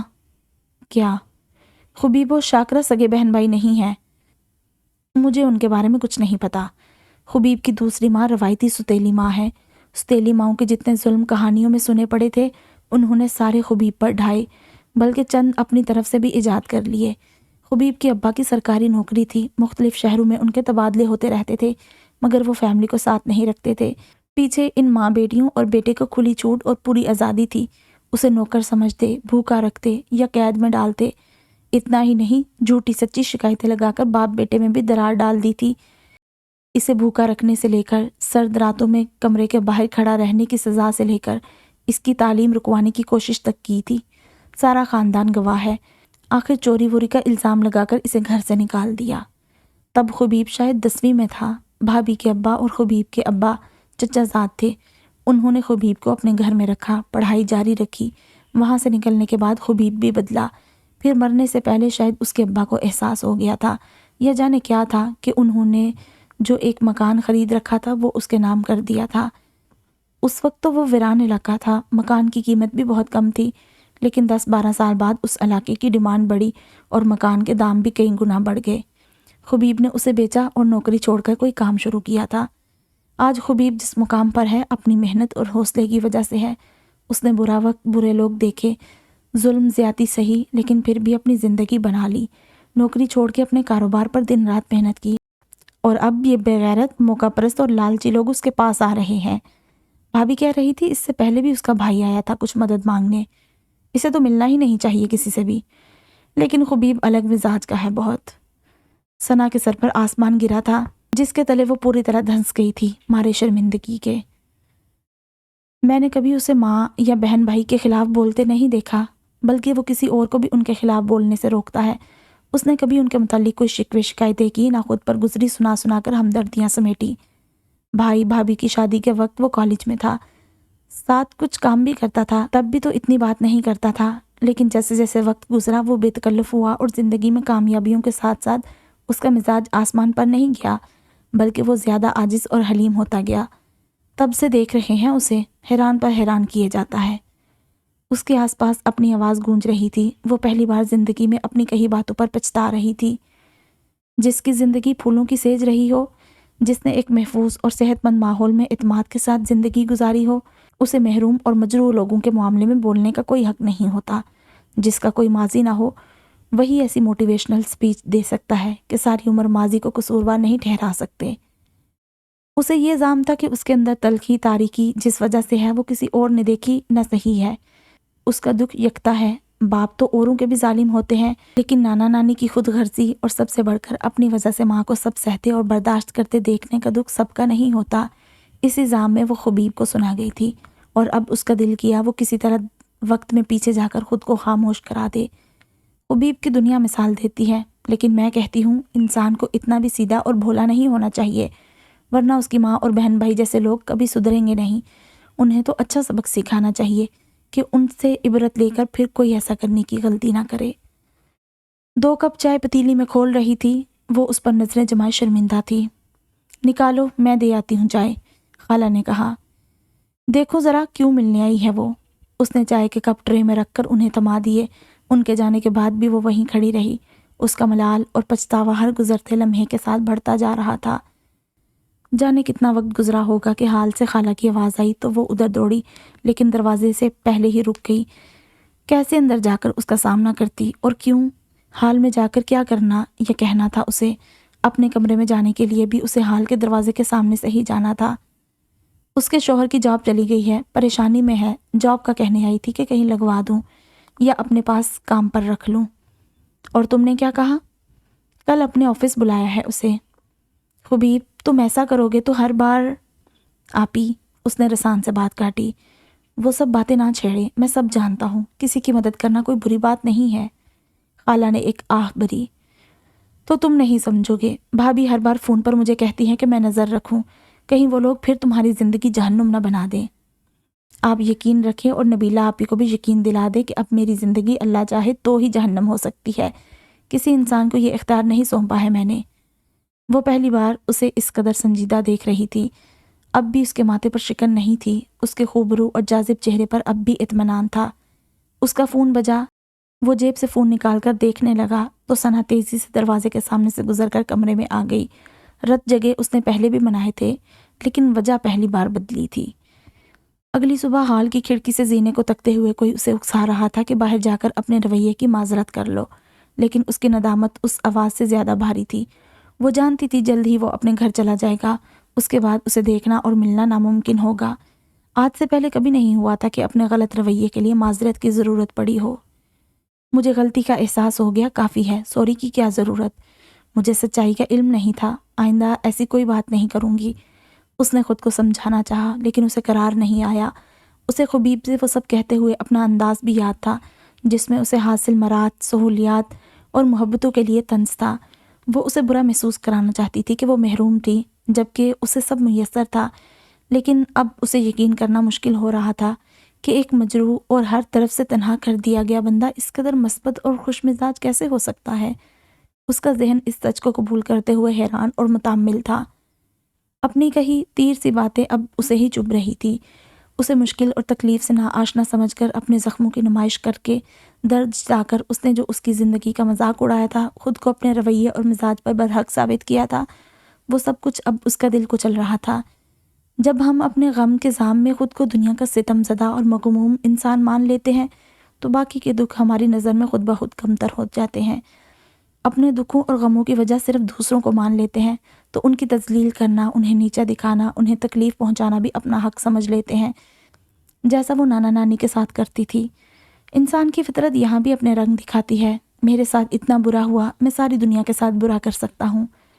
خبیب زینے اتر کر اس کے سامنے رکا تو وہ چونکی۔ وہ اپنے خیالوں میں غرق حال سے نکل کر زینے کے پاس آن کھڑی تھی۔ کیا بات ہے، آج میرے جانے کا ویٹ نہیں کیا؟ وہ عادتاً خوش دلی سے مسکرایا۔ اس کے چہرے پر حیرت پھیل گئی۔ دیکھیں ادھر، اس نے اس کے عقب میں کھڑکی کی طرف اشارہ کیا۔ ہال کی لائٹس بند ہونے کے باوجود بھی وہاں کھڑا انسان دکھائی دیتا ہے۔ وہ پانی پانی ہو گئی۔ آج کیا آپ بھی جاگنگ کے لیے چلنا چاہتی ہیں؟ مجھے لگا تھا آپ چلے گئے ہیں، اس نے جیسے جیسے منہ کھول کے پر اعتماد اور عام انداز میں جھوٹ کہا۔ ویسے روز اندر کھڑے رہ کر ٹانگیں دکھانے کی بجائے آپ وہاں چیئر پر یا ادھر منڈیر پر بھی بیٹھ سکتی ہیں۔ اوکے، کل سے نہیں کھڑی رہوں گی۔ مطلب یہاں زینے پر بیٹھیں گی یا چیئر پر؟ آپ کو دیر ہو رہی ہے، اس نے لہجے میں مصنوعی بیزاری سموئی۔ وہ پھر مسکراتے ہوئے فرنگیوں کی زبان میں اسے اچھا دن گزارنے کی دعا دیتا چلا گیا۔ وہ خود کو سنبھالتی فوراً سیڑھی پر بیٹھ گئی۔ یہ کیا ہو گیا تھا آج مجھے؟ دن بھر سوچنے کے بعد آخر اس نے مان لیا کہ کسی سے معذرت کرنے اور اس کے سامنے اپنی غلطی قبول کرنا بڑا مشکل کام ہے۔ اس نے کرسی پر اپنا بیگ رکھا اور باورچی خانے سے جا کر چائے اور پراٹھا لے آئی جو فرحین نے اس کے لیے بنا رکھا تھا۔ نانا صحن میں اخبار پڑھ رہے تھے، نانی صوفے پر لیٹی تھی اور فرحین فرش پر بیٹھی سبزی صاف کر رہی تھی جو کچھ دیر پہلے نانی بازار سے لائی تھی۔ وہ ذہن میں آج کیے جانے والے کام ترتیب دے رہی تھی کہ نانی کی آواز پر ادھر متوجہ ہو گئی۔ اچھا کیا خبیب نے۔ سچ کہوں اماں، مجھے تو ذرا یقین نہیں تھا کہ وہ سب دیکھ کر دردانہ جیسے ہٹ درم اور ضدی لڑکی مانے گی۔ ایک آدھ فوٹو یہ زبانی بات ہوتی تو نہ ماننا تھا اس نے، لیکن خبیب نے تصویروں کے ساتھ ساتھ اسی وقت فون پر دوسری لڑکی سے بات کرا دی۔ وہ اچھا ہوا۔ شکر ہے زبیدہ کی فکر ختم ہوئی۔ میں نے کہا ہے کوئی رشتہ دیکھ کر جلدی شادی کر دو۔ کہہ رہی تھی شوہر آ جائیں تو منگنی کروا ہی دے گی، کوئی رشتہ ہے اس کی نظر میں۔ کہیں خبیب کے لیے تو نہیں کہہ رہی؟ نانی اٹھ کر بیٹھ گئی۔ اسے غلط فہمی نہ ہو گئی ہو کہ خبیب یہ سب دردانہ کے لیے کر رہا ہے، یا وہ اتنا نیک اور اچھا انسان ہے کہ اس شادی کے لیے تیار ہو جائے گا۔ انہوں نے سر پر ہاتھ رکھا۔ جس طرح وہ کہہ رہی تھی اور جیسے خبیب کا ذکر کرتی ہیں، اس سے پل بھر کو مجھے بھی یہی خیال آیا تھا اماں۔ اس کی نیک نیتی اور زبیدہ کی غلط فہمی بات بگاڑ دے۔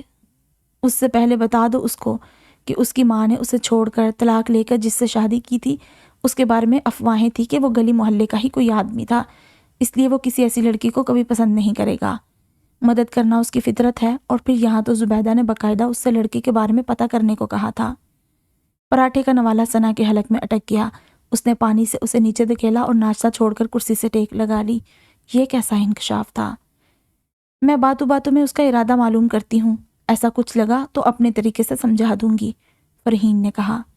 اس کی بھوک مر گئی تھی۔ اس نے بیگ اٹھایا اور خدا حافظ کہہ کر باہر نکل گئی۔ وہ جتنا سوچ رہی تھی، خبیب کا رویہ اسے حقیقت سے دور لگ رہا تھا۔ ان سب سے گزرنے کے بعد کوئی اس جیسا کیسے ہو سکتا ہے جیسا وہ تھا؟ یا تو وہ بہت بڑا اداکار تھا، یا اس کے متعلق سنی ساری باتیں جھوٹ تھی۔ رات میں فرحین اس کے پاس آئی تو اس سے رہا نہ گیا۔ آپ اور نانی جو بات کر رہی تھی خبیب کی امی کی، تو ان کی امی اب کہاں ہیں؟ وہ ملتے نہیں ہیں ان سے؟ فرحین کو اس سے ایسے سوال کی امید نہیں تھی، لیکن انہیں بیٹی کا دلچسپی لینا اچھا لگا۔ دوسری شادی کے بعد اس نے کبھی پلٹ کر نہیں دیکھا۔ سنا ہے اسی شہر میں رہتی ہے، 3 بیٹے ہیں اس کے بھی۔ کچھ سوچ کر انہوں نے کہنا جاری رکھا۔ خبیب کو جب انہوں نے گھر سے نکالا تو بھابھی کے ابا نے کوشش کی تھی کہ ماں اسے اپنے ساتھ رکھ لے، لیکن اس نے صاف انکار کر دیا تھا۔ وہ اسے سڑک پر تو نہیں چھوڑ سکتے تھے، اس لیے اپنے گھر لے گئے۔ اس کے کچھ وقت بعد ہی خبیب کے ابا کو کینسر ہو گیا۔ تب بھابھی کے ابا کے سمجھانے پر ہی انہوں نے وہ ایک مکان اس کے نام کر دیا تھا، لیکن ان کی بیوی اور بچوں کا ایسا مزاج اور دبدبا تھا کہ وہ بیٹے کو گھر واپس نہیں بھلا سکے۔ بھابھی کے ابا نے ہی اسے پڑھایا، بعد میں وہ خود ہی چھوٹی موٹی نوکریاں کر کے اپنا خرچ اٹھاتا رہا۔ تو اب وہ ممانی کی فیملی کے ساتھ کیوں نہیں رہتے؟ تمہیں نہیں پتا ہے، بھابھی کے ابا کے انتقال کے بعد اس کا بھائی مکان بیچ کر اپنے سسرال والے شہر چلا گیا ہے۔ وہاں سالے کے ساتھ کوئی کاروبار کرتا ہے۔ وہ 2 ہی تو بہن بھائی تھے۔ بھابھی کی امی بیٹے کے پاس ہے۔ اسے واقعی کہاں کچھ پتا تھا۔ وہ دفتر گئی تھی اور وہاں سے خبیب کے ساتھ دوپہر میں اسے شو روم جانا تھا، لیکن وقت سے پہلے اس کا پیغام موصول ہوا کہ بوجہ مصروفیت وہ آج نہیں آ سکے گا، وہ خود ہی اپنی پسند سے لے لے۔ وہ اور انٹرن ساری خریداری کر کے گھر پہنچے تھے۔ پردے، تکیے اور میٹس جیسی چیزیں تھیں۔ وہ چیزیں اس نے اور انٹرن نے مل کر جگہوں پر لگائی اور سجائی۔ وقت ہو گیا تو اس نے انٹرن کو چھٹی دے دی۔ بقیہ کام ختم کرنے کے بعد اس نے ہال کے درمیان کھڑے ہو کر چاروں سمت نظر دوڑائی۔ ڈرائنگ ایریا اور ہال کے بیچ صرف دروازے کی چوکھٹ تھی، پٹ نہیں تھے۔ پردے کریم اور سلور تھے۔ ایل شیپ صوفے کا رنگ چارکول گرے تھا۔ ٹینٹڈ کریم کلر کے مختلف ڈیزائن کے چوکور اور مستطیل کشن رکھے تھے۔ صوفے کے سامنے سلیک سی کانچ کی کافی ٹیبل تھی اور اس کے نیچے زرد، گرے اور نارنجی رنگ کا جیومیٹریکل ڈیزائن والا رگ بچھا تھا۔ سامنے دیوار پر 55 انچ کا ٹی وی لگا تھا جس کے نیچے ووڈ فنیشنگ کا مختصر سا یونٹ بنا تھا۔ صوفے کے پیچھے دیوار پر بڑی سی ایبسٹریکٹ پینٹنگ تھی۔ سیرامک گملوں میں مختلف قسم کے پام کے پودے تھے اور کچھ سیکوینس تھے۔ اکثر کلائنٹس کو ایسا گھر بہت خالی لگتا تھا۔ ڈیکوریشن پیسز اور نئی نئی چیزوں کے لیے وہ بہت خوار کراتے تھے۔ عموماً امیر کبیر طبقہ ہی انٹیریئر ڈیزائنر یا فرم کی خدمات حاصل کرتا ہے۔ یہ وہ لوگ ہوتے ہیں جو دیواروں اور ٹائلوں والا خالی مکان ان کے حوالے کر کے اسے ایک مکمل پر آرائش رہنے لائق گھر کی صورت واپس چاہتے ہیں۔ متوسط طبقے کا کوئی کلائنٹ آتا بھی تو ان کا کام مختصر سا فرنیچر یا زیادہ تر ماڈرن کچن تک محدود ہوتا تھا۔ یہ پہلا موقع تھا کہ ایک اچھے بجٹ کے باوجود چیزوں کے انتخاب میں قیمتی، یونیک یا ٹرینڈنگ کا دخل نہیں تھا۔ نہ کسی چیز کو خریدتے ہوئے پیسے کی نمائش مقصود تھی۔ سب کچھ مکمل تھا، صرف ماسٹر بیڈ روم کا ایک پیس باقی بچا تھا جس کے بعد اس کا کام ختم تھا۔ Warm, welcoming and comfortable. اس نے دل میں خبیب کے الفاظ دہرائے اور اس کی گردن ذرا سی تن گئی کہ واقعی سب کچھ ایسا ہی لگ رہا تھا۔ وہ ایک ایک چیز کو دیکھتی، سراہتی، چھوٹے قدم اٹھاتی صوفے کے پاس آئی اور جھجکتے ہوئے بیٹھ گئی۔ وہ لوگوں کے گھر سجاتی تھی لیکن کبھی اس کے اندر اپنے لیے پر آسائش اور پر آرائش گھر کی خواہش نہیں جاگی تھی۔ اس پیشے کا انتخاب بھی کسی شوق یا دلچسپی کی وجہ سے نہیں ہوا تھا۔ جس کالج میں وہ داخلہ لینے گئی تھی وہاں اسی سال سے بی اے کے مضامین میں انٹیریئر ڈیزائننگ متعارف ہوا تھا۔ ایڈمیشن ڈپارٹمنٹ اس کی پرزور تشہیر کر رہا تھا۔ اس مضمون میں سب سے کم داخلے تھے، بس یہی دیکھ کر اس نے اسے چنا تھا۔ اس پر بھی دوران تعلیم اپنی صلاحیت اور ہنر واضح ہوا تھا جس نے اسے اس میدان میں کامیاب کیا تھا۔ ان کا چھوٹا سا فلیٹ فرحین کے سلیقے کا مظہر تھا، صاف ستھرا اور باترتیب، لیکن گھر کے تصور سے جو محبت، سکون، تحفظ اور رشتوں کا احساس جڑا ہے وہ اس کے گھر میں اور نتیجتاً اس کے اندر بھی مفقود تھا۔ اسے گھر سے کوئی جذباتی انسیت نہیں تھی۔ اس وقت پہلی بار گھر کے ساتھ اس کے اندر کوئی احساس جاگا تھا۔ خبیب کے الفاظ دہراتے ہوئے اس نے سوچا تھا، واقعی گھر ایسا بھی ہوتا ہے جہاں دنیا سے بچ کر، چھپ کر سکون کے پل گزارے جا سکتے ہیں۔ ایسا گھر جو جائے پناہ ہو، وہ جو ایک تھکے ہوئے انسان کے لیے باہیں پھیلاتا محسوس ہو، اور ایسا گھر خواب نہیں حقیقت میں اس کے سامنے تھا۔ وہ صوفے پر ہاتھ رکھ کر ہتھیلی دور کرتی جا رہی تھی۔ اسے احساس ہی نہیں ہوا کہ پھسلتے ہاتھ کے ساتھ وہ بھی جھکتی جا رہی ہے۔ آخر اپنے پھیلے بازو پر سر رکھے اس نے آنکھیں موند لی تھی۔ جانے کتنی دیر بعد اسے ہوش آیا کہ وہ صوفے پر لیٹ گئی ہے۔ اس نے جھٹ سے آنکھیں کھولی۔ چوکھٹ میں وہ سینے پر ہاتھ باندھے کھڑا تھا۔ وہ ہڑبڑا کر اٹھ بیٹھی۔ وہ کب آیا اسے خبر بھی نہیں ہوئی تھی۔ کتنا ٹائم میں ایسے ہی تھی، اس نے شرمندگی سے سوچا۔ سوری، اس نے ہتھیلی پھیر کر آگے آئے بال پیچھے کیے اور کھڑی ہو گئی۔ میں بھی شاید یہی سب پسند کرتا۔ اس نے سوری کے جواب میں کوئی بات نہیں، اٹس اوکے جیسی بات کہہ کر دریا دلی کا مظاہرہ کرنے کی بجائے چاروں سمت دیکھتے ہوئے بات بدل دی۔ تھینک یو، لیکن ماسٹر بیڈ روم اب بھی کافی خالی ہے، اس کے لیے آپ کو ساتھ چلنا ہوگا۔ وہ لاسٹ کام بچا ہے، اس کے بعد گھر کی چابیاں آپ کو دے دی جائیں گی۔ اس کی ہنکار کسی خیال کا وزن تھا۔ شاید یہ ان کی آخری سے پہلے والی ملاقات تھی اور موقع بھی تھا۔ اس کے بعد جانے موقع ملتا یا نہیں۔ اس دن میں نے بہت غلط اور ہارش جملے کہے تھے جن کے لیے دل سے معذرت خواہ ہوں۔ اس نے سر اٹھا کر کہنا شروع کیا تھا مگر جملہ ختم ہونے تک پھر جھکا لیا۔ مجھے برا نہیں لگا تھا، اس لیے سوری کی بھی ضرورت نہیں ہے۔ میں نے آپ کو تانا دیا تھا کہ آپ کو زندگی نے کوئی زخم نہیں دیے۔ وہ ذرا ٹھہری۔ یہ بہت غلط اور انسینسٹیو بات تھی، اس کے لیے میں شرمندہ ہوں۔ جب غلطی کا احساس تھا تو معافی بھی خانہ پوری کے لیے نہیں بلکہ سلیقے سے مانگنا ضروری تھا۔ وہ غلط نہیں تھا، آپ لا علم تھی۔ میں اب بھی سمجھ نہیں پا رہی ہوں، اتنا سب سہنے کے بعد آپ کے اندر ان لوگوں کے لیے غصہ، نفرت اور تلخی کیوں نہیں ہے؟ اسے یہ جاننا ہی تھا۔ آپ کیسے کہہ سکتی ہیں میرے اندر یہ سب نہیں ہے؟ خبیب نے اب بھی عادتاً مسکرا کے پوچھا تھا، لیکن پہلی بار ثنا کو اس مسکراہٹ میں اداسی گھلی ہوئی محسوس ہوئی۔ پھر کیسے آپ نے ان سے نارملی بات کی اور مان بھی گئے؟ یہ میرا خود سے وعدہ ہے کہ آنکھ کے بدلے آنکھ والا اصول نہیں اپناؤں گا۔ آپ بدلہ نہ لیں، ان کے ساتھ برا نہ کریں، لیکن اس طرح بھی تو بیہیو نہیں ہوتا جیسے کچھ ہوا ہی نہیں ہو۔ مجھ سے تو نہیں ہو پایا آج تک، بہت مشکل بلکہ ناممکن لگتا ہے۔ جب تک ہم اس کی خواہش یا کوشش نہ کریں سب کچھ ناممکن اور مشکل ہی ہے۔ ہماری مرضی اور صحیح اسے آسان بناتی ہے۔ لیکن کوئی کیوں اپنے مجرموں اور گناہ گاروں کے ساتھ رہنے یا نبھانے کی کوشش بھی کرے؟ اس کی پیشانی شکن آلود ہو گئی۔ اپنے سکون کے لیے جنہیں دیکھتے ہی دل میں ابال اٹھے، اپنا برا وقت یاد آ جائے، وہ ہمارے سکون کا باعث بن ہی نہیں سکتے۔ ثنا، سکون کے لیے حقیقت کتنی ہی تلخ اور کڑوی ہو، لوگ کتنے ہی برے کیوں نہ ہوں، انہیں اسی حال میں قبول کرنا پڑتا ہے۔ وہ میرا مجرم تھا، یس تھا۔ اس نے میری زندگی عذاب کر دی تھی، یس کر دی تھی۔ اور کیا میں اس وقت کو بدل سکتا ہوں؟ نہیں۔ اس سچائی کے پیچھے میری بقیہ زندگی پھر ایک عذاب میں گزرے، کیا میں یہ ہونے سے روک سکتا ہوں؟ بالکل۔ میری زندگی کے 10-12 سال جہنم میں گزرے ہیں، اب میں اپنی جنت بنانا چاہتا ہوں۔ مجھے اس جنت کی چاہت ہے، قدر ہے، جو ان 10-12 سالوں میں مجھے خواب لگتی تھی۔ وہ الجھے سے تاثرات لیے اسے دیکھ رہی تھی۔ میں کوئی ولی یا فرشتہ صفت انسان نہیں ہوں، میں بھی خود غرض ہوں۔ مجھے بھی ان سب کو دیکھ کر غصہ آتا ہے۔ کبھی کبھی میرا بھی دل چاہتا ہے انہیں جا کر دکھاؤں کہ دیکھیں میں کتنا کامیاب ہوں، کس مقام پر ہوں، ہر لحاظ سے ان سے بہتر ہوں۔ مجھے اندر سے کوئی اکساتا ہے کہ ان کی مدد نہ کروں۔ وہ میرے پاس آئیں تو میں انہیں دھتکار دوں، انہوں نے میرے ساتھ جو کیا وہ یاد دلاؤں۔ لیکن ایسا کرنے سے انہیں کوئی احساس ہو نہ ہو، میرا سکون ضرور برباد ہوگا۔ وہ سب دہراتے ہوئے کئی دن کڑتا اور سوچتا بھی رہوں گا۔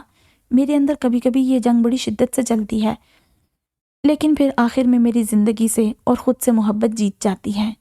وہ ایک قدم اٹھا کر قریب آیا۔ آپ کا مسئلہ یہی ہے کہ آپ کو زندگی سے محبت ہے نہ خود سے۔ اب تو برا کرنے والا کوئی نہیں ہے، برے دن گزر گئے ہیں، آپ کا مجرم نہیں رہا، یا جو ہے وہ خود قابل رحم ہے۔ زندگی کا کنٹرول آپ کے ہاتھ میں ہے، پھر بھی آپ اسی طرح جی رہی ہیں جس طرح ماضی میں جی رہی تھی۔ آپ نے کنٹرول اب بھی اس مجرم کو تھما رکھا ہے جس کی وجہ سے آپ کی زندگی تلخ اور دکھی تھی۔ سمجھ اور میچورٹی آنے کے بعد سب کچھ ہمارے اپنے ارادے اور سوچ پر ہوتا ہے۔ ہم کس مقام پر ہوں گے یہ ہمیں طے کرنا ہوتا ہے۔ تلخیوں اور وقت و حالات کی ستم ظریفی تلے دب جانا ہے یا اس ڈھیر پر کھڑے ہو کر اپنا قد بڑھانا ہے، یہ فیصلہ ہمارا ہوتا ہے۔ آپ شاید سب سے مختلف اور الگ ہیں، ورنہ عام انسان۔ میں آپ کی سوچ سے زیادہ عام ہوں، خبیب نے بات قطع کی، جسے الجھنے یا ایڈونچر نہیں بلکہ ایک بورنگ زندگی کی خواہش ہے جس میں میں کام کروں، محنت سے کماؤں، میری ایک فیملی ہو، بچے ہوں، میں انہیں خوش رکھوں، ان کے ساتھ خوش رہوں۔ اتنی عام سی اور بورنگ زندگی چاہیے مجھے۔ اس کا لہجہ وہ خواہش بھی عیاں کر رہا تھا جو اس نے بیان نہیں کی تھی۔ آپ نے، اس کے اندر ہلچل مچی تھی، لیکن اس نے ہمت کی۔ اسے اس پر شدید حیرت تھی۔ اس کے اندر کسی بات نے گرا کیوں نہیں ڈالی تھی؟ اس کے کسی عمل میں ماضی کی سیاہ پرچھائیاں کیوں نہیں تھی، جبکہ اس کا ماضی اس سے زیادہ تاریک اور پراذیت تھا؟ دردانہ کے لیے وہ سب کیوں کیا؟ مجھے زبیدہ آنٹی نے وہ کام دیا تھا اور نہ کرنے کی کوئی وجہ نہیں تھی۔ اس نے بغور خبیب کو دیکھا اور وہ اس کی نگاہوں کا سوال جان گیا۔ میری ماں نے مجھے چھوڑا اس لیے میری زندگی اس اذیت میں گزری، اور آپ کو آپ کی ماں نے نہیں چھوڑا اس لیے آپ نے اذیت سہی۔ آپ کو ان دونوں میں سے کون سا فیصلہ درست لگ رہا ہے؟ اس کے پاس جواب نہیں تھا۔ فیصلے بھی وقت، حالات اور لوگوں کی وجہ سے صحیح یا غلط ہوتے ہیں۔ اپنی ماں، پھر ستیلی ماں اور بہنوں کی وجہ سے میرے لیے بھی عورت پر اعتبار کرنا مشکل تھا۔ بہت سا وقت میں نے دنیا کی تمام عورتوں سے نفرت کرتے بچتے ہوئے گزارا، لیکن پھر مجھے اچھائیاں بھی نظر آئی اور میں نے یہاں ہٹ درمی نہیں دکھائی کہ مجھے عورت سے نفرت ہی کرنا ہے۔ برائی کو برائی کی طرح اور اچھائی کو اچھائی کی طرح قبول کیا۔ یہ اتنا سادہ اور آسان ہے۔ سچ کہوں آپ مجھے ریئل نہیں لگتے۔ آہستگی سے کہیں اس کے اندر غصہ سر اٹھا رہا تھا۔ اس لیے کہ میری سٹرگل نظر نہیں آتی، میں فیک ہوں۔ اس سٹرگل سے لڑ کر ایسا بننا میری چوائس ہے کہ مجھے کسی کے ساتھ برا یا غلط نہیں کرنا، کسی کو مایوس اور نا امید نہیں کرنا، بدلے نہیں لینے، نفرت کو زندگی میں جگہ نہیں دینی، ماضی کو گلے سے نہیں لگائے رکھنا۔ کیا ضرورت ہے اتنا اچھا بننے کی؟ یہ اچھا بننے کی کوشش نہیں ہے۔ میں نے زندگی کو ایسے جینا طے کیا ہے جس میں منفیت نہ ہو، سکون ہو، گئے وقت اور ان لوگوں کو میں اتنی اہمیت نہیں دینا چاہتا کہ وہ اب بھی میری زندگی برباد کریں۔ آپ بھی کر کے دیکھیں، اچھا لگے گا آپ کو اور مجھے بھی۔ غصہ پوری طرح بیدار ہو گیا تھا۔ پہلے ہی آپ مجھے بہت برا فیل کروا چکے ہیں، اب بھی کروا رہے ہیں۔ باخدا میرا ایسا کوئی ارادہ نہیں تھا، نہ ہے۔ میں آپ کو سب کو معاف کرنے کے لیے بھی نہیں کہہ رہا، نہ کبھی کہوں گا کہ یہ فیصلہ سراسر آپ کا ہونا چاہیے۔ لیکن اس نے ذرا وقفہ لیا۔ آپ اپنے آس پاس تو دیکھیں، زندگی کو محسوس کریں، جو گزر گیا ہے اسے پکڑ کر نہ رکھیں، چھوڑ دیں۔ گھر میں سب آپ کو ہنستا مسکراتا دیکھنا چاہتے ہیں، آپ سے محبت کرتے ہیں، جن میں میرا بھی شمار ہے۔ اس ناگہانی پر وہ ساکت ہو گئی۔ اسے ذرا امید نہیں تھی کہ وہ اتنے آرام سے کہہ دے گا۔ فرسٹ ٹائم اس دن آپ کو سیڑھی پر دیکھتے ہی میں جانتا تھا آپ کچھ خاص ہیں، میرے لیے خاص ہیں۔ وہ اپنے کان پر ہاتھ رکھنا چاہتی تھی، اس کا منہ بند کرنا چاہتی تھی، لیکن نہ ہاتھ اٹھ رہے تھے نہ زبان ہل رہی تھی۔ آپ ہی سے آپ کی فرم کا نام اور آپ کا پروفیشن جاننے کے بعد میں نے پرانا کانٹریکٹ منسوخ کر کے آپ کی فرم کو ہائر کیا تھا۔ گھر میں تو آپ دیکھنے سننے کی روادار نہیں تھی، بات کرنا تو دور۔ وہ جیسے آج ہی سب کہنے کی ٹھان چکا تھا۔ مجھے ابھی آپ کا جواب نہیں چاہیے، لیکن خیال رکھیں مجھے آپ کا ساتھ چاہیے، ساری زندگی کے لیے، ہمیشہ کے لیے۔ اس نے کبھی نہیں سوچا تھا کہ اس کی زندگی میں یہ وقت بھی آئے گا کہ کوئی اس کے ساتھ کی خواہش کرے گا، اس کا دل بھی ہمکنے لگے گا۔ اب گھر چلیں، اس نے مسکرا کر یوں کہا جیسے ذرا دیر پہلے ان کے بیچ عام سی باتیں ہو رہی تھی۔ اس دن وہ چپ چاپ اس کی کار میں گھر آئی تھی۔ ان دونوں کو ساتھ دیکھ کر فرحین کی خوشی کا ٹھکانہ نہیں رہا تھا، مگر انہوں نے اظہار نہیں کیا۔ وہ ساری رات جاگتی رہی، اس کی باتیں اور اپنی زندگی سوچتی رہی، اور اسے لگا وہ واقعی کوتاہ نظر انسان تھی جو زندگی کو نظر انداز کر رہی تھی۔ نانا نانی کے ساتھ رواں اس کا بدصورت رویہ اتنا بھی جائز نہیں تھا، خاص طور پر اس وقت جب ان کے چہرے پر اس فیصلے کا پچھتاوا لکھا تھا۔ اگلے دن صبح صبح فجر سے ذرا پہلے اچانک نانی کی طبیعت بگڑ گئی۔ فرحین نے خبیب کو فون کیا، وہ فوراً نیچے آیا، انہیں ہسپتال لے جایا گیا۔ نانا بھی ساتھ گئے تھے۔ گھر میں وہ اکیلی تھی۔ 7 بجے کے قریب باہر گاڑی کی آواز آئی تو وہ صحن کی طرف دوڑی۔ آنٹی نے کہا ہے آپ کو لے کر آؤں۔ خبیب کی بات پر پہلی بار کسی خیال کے تحت اس کا دل ڈوبا۔ وہ اس کے ساتھ ہسپتال پہنچی تو فرحین بی کی آنکھیں لیے اس کی منتظر تھی۔ اماں سے بات کرو، ان کی سن لو، اور پلیز ان سے وہی کہنا جو وہ سننا چاہتی ہیں۔ ان کا التجائیہ لہجہ اسے بے قرار کر گیا۔ وہ تو اسے حکم دینے کا حق رکھتی تھی۔ جی امی، وہ انہیں مطمئن کرتی اندر چلی گئی۔ ثنا، اسے دیکھتے ہی نانی نے ہاتھ اٹھایا۔ وہ ان کا ہاتھ پکڑ کر سٹول پر بیٹھ گئی۔ تمہیں اپنے نانا نانی سے ناراض ہونے کا پورا حق ہے بیٹا، ہمیں تم سے شکایت نہیں ہے، نہ کبھی ناراض ہوئے تم سے۔ بس تمہیں یہ بتانا چاہتی ہوں کہ تم مجھے بہت پیاری ہو۔ تمہیں باپ کے پاس چھوڑنے کا اس لیے نہیں کہا تھا کہ تم سے محبت نہیں تھی، لیکن اس وقت تمہاری محبت پر دنیا کا چلن اور دوسری ذمہ داریاں بھاری پڑ گئی تھی۔ وہ رو رہی تھی۔ ہم نے آس پاس جو ماحول دیکھا تھا، جیسا میاں بیوی کا تعلق دیکھا، اس سے یہی سمجھا تھا کہ 4 باتیں اچھی ہوں تو 2 بری باتیں برداشت کر لینا چاہیے۔ وہی اپنی اولاد کو سکھایا، انہیں اسی کا درس دیا تھا، مگر تم اپنی اولاد کو یہ نہ سکھانا۔ گلے میں پھندا سا پڑا تو وہ رک گئی۔ اس سبق میں ہم نے روح کے زخم اور ایک ننھے ذہن پر ہونے والے اثر کو اندیکھا کر دیا تھا۔ اپنی اس غلطی کے لیے میں تم سے معافی چاہتی ہوں بیٹا۔ تمہارے نانا بھی اس فیصلے پر پچھتاتے ہیں۔ ہم عمر کے آخری پڑاؤ میں ہیں، کب آنکھ بند ہو جائے کچھ خبر نہیں۔ اس غلطی کے لیے ہمیں معاف کر دو۔ معافی نہ مانگے نانی امی، اس نے کہا تو اپنی بھیگی آواز پر وہ خود بھی حیران رہ گئی۔ جانے کتنے برسوں بعد اس نے انہیں نانی کہہ کر بلایا تھا۔ میرا رویہ بھی آپ دونوں کے ساتھ اچھا نہیں تھا، معاف آپ مجھے کر دیں۔ تبھی کسی نے اس کے سر پر ہاتھ رکھا۔ اس نے سر اٹھایا، وہ نانا تھے، بھیگا چہرہ اور برستی آنکھوں کے ساتھ اسے دیکھ رہے تھے۔ اس نے ان کا ہاتھ سر سے ہٹا کر تھام لیا۔ سوری نانا، وہ رو رہی تھی۔ چند لفظوں کی ضرورت ہوتی ہے، لیکن انہیں کہنے میں ہم صدیاں لگا دیتے ہیں۔ نانی کی طبیعت سنبھل گئی تھی۔ ایک دن ہسپتال میں گزارنے کے بعد وہ گھر آ گئی۔ صبح جب وہ دفتر جا رہی تھی تو نانا نے بتایا کہ خبیب آج ان تینوں کو اپنا گھر دکھانے لے جا رہا تھا۔ تم بھی آ جانا، دیکھ لینا۔ نانا، خبیب نے اب تک کسی کو نہیں بتایا تھا۔ میرا کام وہیں چل رہا تھا۔ ہیں؟ ان تینوں نے بیک وقت حیرت کا اظہار کیا۔ میں نے منع کیا تھا کہ گھر میں کسی کو نہ بتائیں۔ اس نے بیگ اٹھایا۔ آج مجھے نئی سائٹ پر جانا ہے، میں نہیں آ پاؤں گی۔ وہ مزید سوال جواب سے بچتے اللہ حافظ کہتی باہر نکل گئی۔ گھر کی چابی اب بھی اس کے پاس تھی جو اسے لوٹانا تھی، لیکن اس سے پہلے اس کمرے کی خالی جگہ کے لیے کچھ فائنل کرنا تھا۔ تمہیں اسے جواب بھی دینا ہے، اندر کسی نے یاد دلایا تھا۔ اس دن کے بعد خبیب نے سوال دہرایا تھا، نہ ان باتوں کا دوبارہ ذکر چھیڑا تھا۔ اس نے اسے نانا نانی کے ساتھ باتیں کرتا دیکھ کر بھی کچھ نہیں جتایا تھا۔ شام میں وہ کچھ جلدی گھر آ گئی تھی۔ فرحین کے پیغام کے مطابق وہ سب خبیب کے گھر گئے تھے۔ مجھے آپ سے کچھ کام ہے۔ وہ گیٹ کھول رہی تھی، تب پیچھے سے کسی نے اسے مخاطب کیا۔ وہ 14-15 سال کا لڑکا تھا۔ اس نے دور سے اسے دیکھا تھا۔ وہ کنارے کھڑا تھا۔ وہ اسے نہیں جانتی تھی، اس لیے حیران ہوئی۔ کیا کام ہے؟ ہم اندر بات کریں؟ وہ کچھ گھبرایا سا تھا۔ کس بارے میں بات کرنی ہے؟ وہ یوں ہی کسی کو بھی اندر نہیں لے جا سکتی تھی، جبکہ گھر میں کوئی اور تھا بھی نہیں۔ اس دن آپ نے پولیس کو فون کیا تھا۔ اس کے چہرے پر پھیلی سراسیمگی اس کے لیے مانوس تھی۔ آؤ۔ اس دن تماش بینوں میں ذیشان بھی تھا۔ میرے ابو بھی امی کو بہت مارتے ہیں۔ وہ کسی سے نہیں، نہ ہمیں کسی کو بتانے دیتی ہیں۔ آپ مجھے فون نمبر اور طریقہ بتائیں۔ پولیس سے کیا کہوں، کیسے کہوں کہ وہ جلدی پہنچے اور ابو کو رنگے ہاتھوں پکڑ لے؟ کوئی اور وقت ہوتا تو وہ اچھل پڑتی، لیکن ایک تجربہ اسے سبق سکھا گیا تھا۔ بیٹا، اگر آپ کی امی نہیں چاہتی تو اس سب کا کوئی فائدہ نہیں۔ وہ آپ کے ابو کو بچا لیں گی۔ میری گواہی اور ثبوت انہیں نہیں بچا پائیں گے۔ میں نے ان کی کئی ویڈیوز ریکارڈ کر رکھی ہیں۔ اگر کل وہ میری چھوٹی بہنوں پر بھی ہاتھ اٹھانے لگے تو میں کیا کروں گا؟ صرف اس لیے یہ سب یوں ہی چلتا نہیں دیکھ سکتا کہ میری امی دنیا سے ہی چھپانا چاہتی ہیں۔ اگر وہ غلط کر رہی ہیں تو کسی کو تو صحیح کام کرنا چاہیے۔ اس کی آخری بات ٹھاس سے ثنا کے دل پر جا کے لگی تھی۔ اس نے کیوں نہیں سوچا یہ؟ اپنے پیروں پر کھڑا ہونے کے بعد بھی کیوں نہیں سوچا؟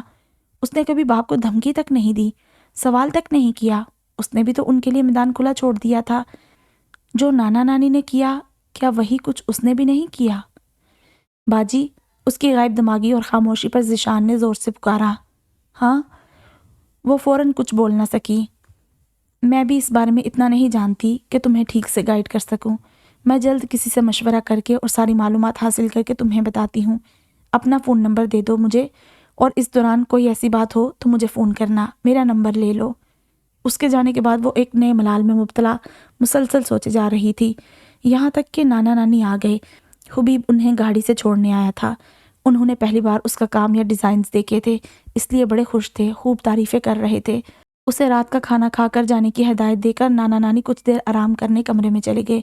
فرحین کھانے کا انتظام دیکھنے اندر جانے لگی تو وہ بھی ان کے پیچھے اٹھی۔ ثنا، خبیب نے آہستہ سے پکارا تو وہ رک گئی۔ کوئی بات ہوئی ہے؟ وہ شاید ہمیشہ سے اسے ایسے ہی پڑھ لیتا تھا، مگر اس کا پرچار اس نے اب شروع کیا تھا۔ اس نے ذیشان کی آمد اور مقصد کا احوال اسے سنایا۔ اسے مشورہ اسی سے تو لینا تھا۔ خبیب نے ذیشان کا نمبر لے کر خود ہی اس سے بات کرنے اور اس کی رہنمائی کرنے کا وعدہ کیا۔ اس دوران اگر وہ فون کرے تو اسی وقت مجھے انفارم کریں۔ خود وہاں پہنچنے یا کچھ اور کرنے کی کوشش نہ کریں۔ کوئی اور بات ہے؟ اس نے سوال نہیں کیا تھا، یقین سے کہا تھا۔ اس نے کچھ دیر خبیب کو دیکھا، پھر دھیمی آواز میں کہنے لگی، ذیشان جو کرنے کا سوچ رہا ہے وہ میں بھی تو کر سکتی تھی، مجھے تو کبھی خیال بھی نہیں آیا۔ اس کی آواز میں پچھتاوا تھا۔ ثنا، اس ماحول میں رہنے والے کی ذہنی کیفیت اور سوچ عام انسانوں سی نہیں ہوتی۔ وہ جو دیکھ اور جھیل رہا ہوتا ہے وہ اس کی سمجھ میں مفلوج کر دیتا ہے۔ میں تو مرد تھا، لیکن ایک لمبے وقت تک میں بھی سب سہتا رہا۔ چھوٹی بہنوں کی زیادتی اور بدتمیزی پر بھی میری زبان بند رہتی تھی۔ میں ڈرا سہما ڈرپوک انسان تھا۔ کبھی ابا کو سچ بتانے کی بھی ہمت نہیں ہوئی۔ کیسے میرے حالات بدلیں گے، میں اس پر غور کرنے کے قابل نہیں تھا۔ اس گھر سے نکلنے کے بعد میں نے اپنی زندگی کا کنٹرول اپنے ہاتھ میں لیا۔ میں یکایک نہیں بدلا تھا، میری سوچ میں انقلاب آہستہ آہستہ آیا تھا۔ اگر ذیشان اپنے گھر کے حالات بدلنے کے لیے کچھ کرنا چاہتا ہے تو بہت اچھی بات ہے، وہ ہم دونوں سے زیادہ مضبوط قوت ارادی رکھتا ہے۔ لیکن یہ بھی یاد رکھیں، ہر کیس اور ہر شخص کا دفاعی میکانزم مختلف ہوتا ہے، سب کی برداشت کی حد بھی جدا جدا ہوتی ہے۔ آپ نے ایسا نہیں کیا تو اس میں کچھ غلط نہیں تھا۔ وہ اسے سمجھا رہا تھا، لیکن اب اسے لگ رہا تھا نانا نانی جیسا ہی صرف نظر اس سے بھی تو ہوا ہے، اور یہ اس بات کا ثبوت ہے کہ اچھی نیت سے اٹھایا گیا قدم کسی نہ کسی کے لیے راستہ بنا ہی دیتا ہے۔ اس دن لگا تھا آپ کا پولیس کو بلانا بیک فائر ہو گیا ہے، لیکن دیکھیں اس سے ذیشان کو راستہ ملا ہے۔ ثنا کی نظر میں عقیدت سی در آئی۔ اسے شاید روشنی سے بنایا گیا تھا، جب ہی تو وہ جگنو ہی بانٹتا رہتا تھا۔ فرحین نے اسے آواز دی تو وہ اندر چلی گئی۔ خبیب اپنے گھر منتقل ہو گیا تھا، وہ نئی جگہ اپنا کام شروع کر چکی تھی۔ فرحین اس سے بات کرنے کا موقع ڈھونڈ رہی تھی، اس میں درائی تبدیلیوں پر سب سے زیادہ وہی خوش تھی۔ انہوں نے جو سوچا تھا وہ ہو گیا تھا۔ نبیلہ نے ان سے خبیب کے لیے ثنا کا کہا تھا، لیکن وہ چاہتی تھی پہلے وہ ثنا سے بات کریں، وہ مان جائے، اس کے بعد وہ خبیب سے کہیں گی۔ فرحین کا اسے یہاں لانے کا مقصد تبدیلی تھا جو ممکن ہوئی تھی۔ خبیب کو بھی شاید اب جواب کی جلدی تھی، اس لیے اس نے لکھا تھا، آپ چابیاں واپس کرنے کب آ رہی ہیں، یا میں لینے آ جاؤں؟ وہ بڑی دیر تک فون ہاتھ میں لیے بیٹھی رہی، پھر ٹائپ کرنا شروع کیا۔ اس گھر کی چابیوں کا ایک سیٹ میں ہمیشہ اپنے پاس رکھنا چاہتی ہوں۔ یعنی میں لینے آ جاؤں آپ کو؟ خبیب نے پوچھا۔ پڑھتے ہوئے وہ مسکرا دی۔ وہ دونوں دفتر جانے کے لیے تیار ہو رہے تھے۔ خبیب اسے چھوڑتے ہوئے اپنے آفس جاتا تھا۔ اس کمرے میں جس ڈیکوریشن پیس کی ضرورت تھی وہ تو آخر تک آیا ہی نہیں۔ خبیب کو یہ بات اچانک یاد آئی تھی۔ تم شاید بھول ہی گئی تھی۔ میں بھولی نہیں تھی، اس نے لیپ ٹاپ کا چارجر بیگ میں رکھتے ہوئے کہا۔ پھر پرفیوم کی بوتل واپس رکھ کر وہ اس کی سمت مڑا۔ اس کے لیے سب سے قیمتی ڈیکوریشن پیس سوچا تھا میں نے۔ وہ رک گئی۔ اب بھی وہ خبیب کی طرح بے تکان نہیں بولتی تھی، لیکن دنیا میں وہ واحد شخص تھا جس سے وہ دل کی باتیں کرتی تھی۔ اسی لیے میں یہاں آ گئی۔ وہ اب پہلے سی خشک مزاج اور کم گو نہیں رہی تھی، پھر بھی اس کا یہ جملہ سن کر خبیب حیران ہوا۔ آپ تو کافی تیزی سے ترقی کر رہی ہیں مسز خبیب۔ وہ خوشگوار حیرت سے سنبھلتا اس کے پاس آیا۔ اس نے مسکرا کر بیگ کی زپ بند کی اور پلنگ سے دوپٹہ اٹھا کر شانوں پر پھیلایا۔ چلیں؟ لیکن اس سے پہلے ایک وضاحت۔ اس نے ثنا کے دونوں ہاتھ اپنے ہاتھ میں لیے۔ تم بلا شبہ قیمتی ہو، لیکن ڈیکوریشن پیس نہیں ہو۔ پھر تم وہ وجہ ہو جس نے اس چار دیواری کو گھر بنایا ہے، چیزوں سے سجا کر بھی اور محبت سے سجا کر بھی۔ اس نے محبت کی ایک مہر اس کے ہاتھ پر بھی سجائی۔ اس سے پہلے ہمارے پاس گھر تھے کہاں؟ یہ ہم دونوں کا پہلا گھر ہے اور اسے ہم نے مل کر بنایا ہے۔ ثنا نے سنجیدہ سی بات مسکرا کے کہی تھی۔ یہ خبیب کی صحبت کے اثرات تھے۔ کچھ دیر بعد وہ گھر بند کر کے دفتر کے لیے نکلے تو برابر والے بنگلے سے شور اٹھ رہا تھا۔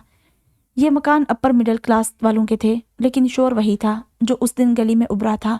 خبیب کچھ سمجھتا اس سے پہلے ہی وہ اس بنگلے کے سامنے تھی۔ ثنا، اس کی پکار بیکار گئی تھی۔ اس نے کال بیل بجائی اور پھر دھڑا دھڑ دروازہ بھی پیٹ ڈالا۔ خبیب نے ایک گہری سانس لے کر خود کو تیار کیا۔ اسے ایک قابل اور مثالی شوہر کی طرح ساری عمر بیوی کے ایسے پھڈوں میں کودنے کے بعد کے حالات سنبھالنے تھے، کیونکہ ثنا نے رکنا تھا، نہ اس کا روکنے کا ارادہ تھا، کہ اس کا یقین تھا نیک نیتی سے اٹھایا قدم کسی کے لیے راستہ بنا ہی دیتا ہے۔ تو یہ تھا ایک راہ چنی ایسی، از قلم آسیہ رئیس خان۔ بہت اچھا لگا، مجھے تو بہت مزے کی سٹوری لگی، اور لکھا بھی اتنا اچھا تھا نا، کوئی فضول کی بات یا کوئی امیچور، کوئی ایسے فضول کے اندر ڈائلاگ نہیں ڈالے گئے تھے۔ بہت میچور رائٹنگ تھی اور بہت اچھا لکھا تھا، مجھے بہت پسند آیا۔ آپ لوگوں کو کیسا لگا مجھے لازمی کومنٹ سیکشن میں بتائیے گا۔ تو جلد ہی ملتے ہیں ایک نئی ویڈیو میں ایک نئے ناول کے ساتھ۔ تب تک آپ اپنا بہت سارا خیال رکھیں۔ اللہ حافظ۔